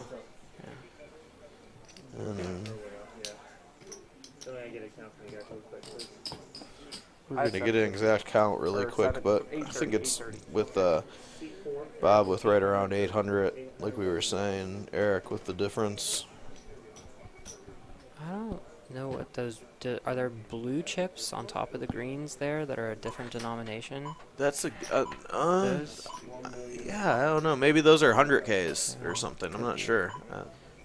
We were not fortunate enough to make it to the stage when they needed those chips, so... Just rub it in, bro. I was in for almost as many bullets as Drew.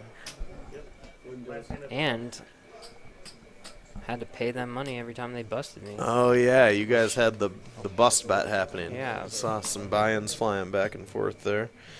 And, yeah, Dirty saying in the chat here, just what I was saying a minute ago, who's going to win 2 in a row to end this thing? Yep. Because otherwise they're just going to keep on swapping stacks. Bob, Queen 6-5 deuce on the button, double suited, completes. I don't mind that. Let us know who you like in the chat. Do you like Jen's horse Robert or Jer Bear and I's pick of Eric? Pick a winner in the chat, guys. Tell us what you think. And they're putting in some chips here. What are they holding? Eric's got gut shots and a pair. Now 2 pair. And Bob the best had, of it with 8 deuce. Yeah, Bob had... He's flush going draw. to bet. I'm not sure if he thinks he's bluffing or if he's trying to value bet here. I don't know what he's doing. Yeah, it's a little dicey spot to be betting those 2 pair for value, but heads up, maybe he thinks it's just good enough that he wants to eke out some value. Yeah, I don't know. I think I'd probably prefer maybe like a check bluff catching type play there instead, but we haven't really seen too much bluffing happening from Bob in this tournament, so. Yeah, that's true. I think it's tough when you're, how much bluffing can you do when you have, 10 bigs or whatever, Yeah, it was even less than that for a while. Corey says Bob looks luckier. Yeah, Bob is pretty lucky. So Eric with a pretty good hand heads up, king, queen, double suited. Pot. It's like... Oh, no, it's a raise and a call. Eric with a raise 300, king, queen, 8, 4 double. Very nice hand. Bob with the call, ace, 5, deuce, deuce. And Eric absolutely smashes the flop here. Flops literally everything. Bob looking looks like he wants to make a move here. Yeah, he's thinking about doing something. Yep, he's going to maybe go for trying to represent that 8. I called. I flopped the boat. You have 4's full? 8's full. Oh, yeah, Bob gonna just ship it in and get the bad news that he's Yeah. basically DDX. He needs to go perfect here. And that's it. Yep, Eric's that's gonna be lock it all up. She wrote. Good game, Eric. Well played, Bob as well. Hung in there as long as possible. Man, Got great. caught trying to make a move there at the end. And it probably would have worked if he didn't have the 8. Yeah, probably. Yeah, have 250, but he did. He flopped all of it. And that's it. Eric is going to get the bracelet. He's going to scoop the extra 1,000 that they played for. Yep. Great game, guys. Yeah, congratulations to Eric for all you guys in the chat out here watching. Thanks for tuning in. Great action. Appreciate it. Great sportsmanship. Yeah. Real happy to see everybody come out and play. Come on down to Georgetown Poker Club. We're going to be mixing it up. I'm sure I walked through the room just a few minutes ago and there was a game running, so I'm pretty sure we will be gambling shortly. If you're in the area, come on down. If not, thanks for tuning in. We appreciate you guys, and we'll catch you next time. Have a great night, everybody. I'm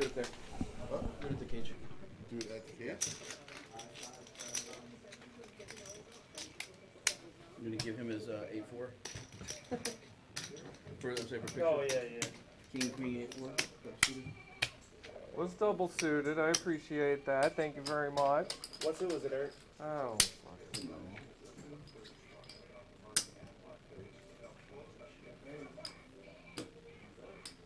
Here's the 8. Here's the king. Then we need to find a 4 of hearts. 8 of hearts. Yeah, 4 of hearts. Almost left with this thing.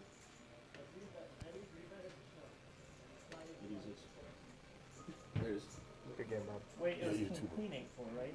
King, queen, 8-4. Okay, and then I'll go. King's that. 8-4 off.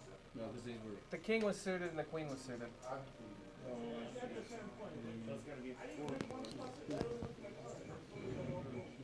Here's king, 4. No, 8. King, queen, 8-4. 8 of hearts. There you go. Don't forget to take a picture with it. You want a rail in your picture? Sure.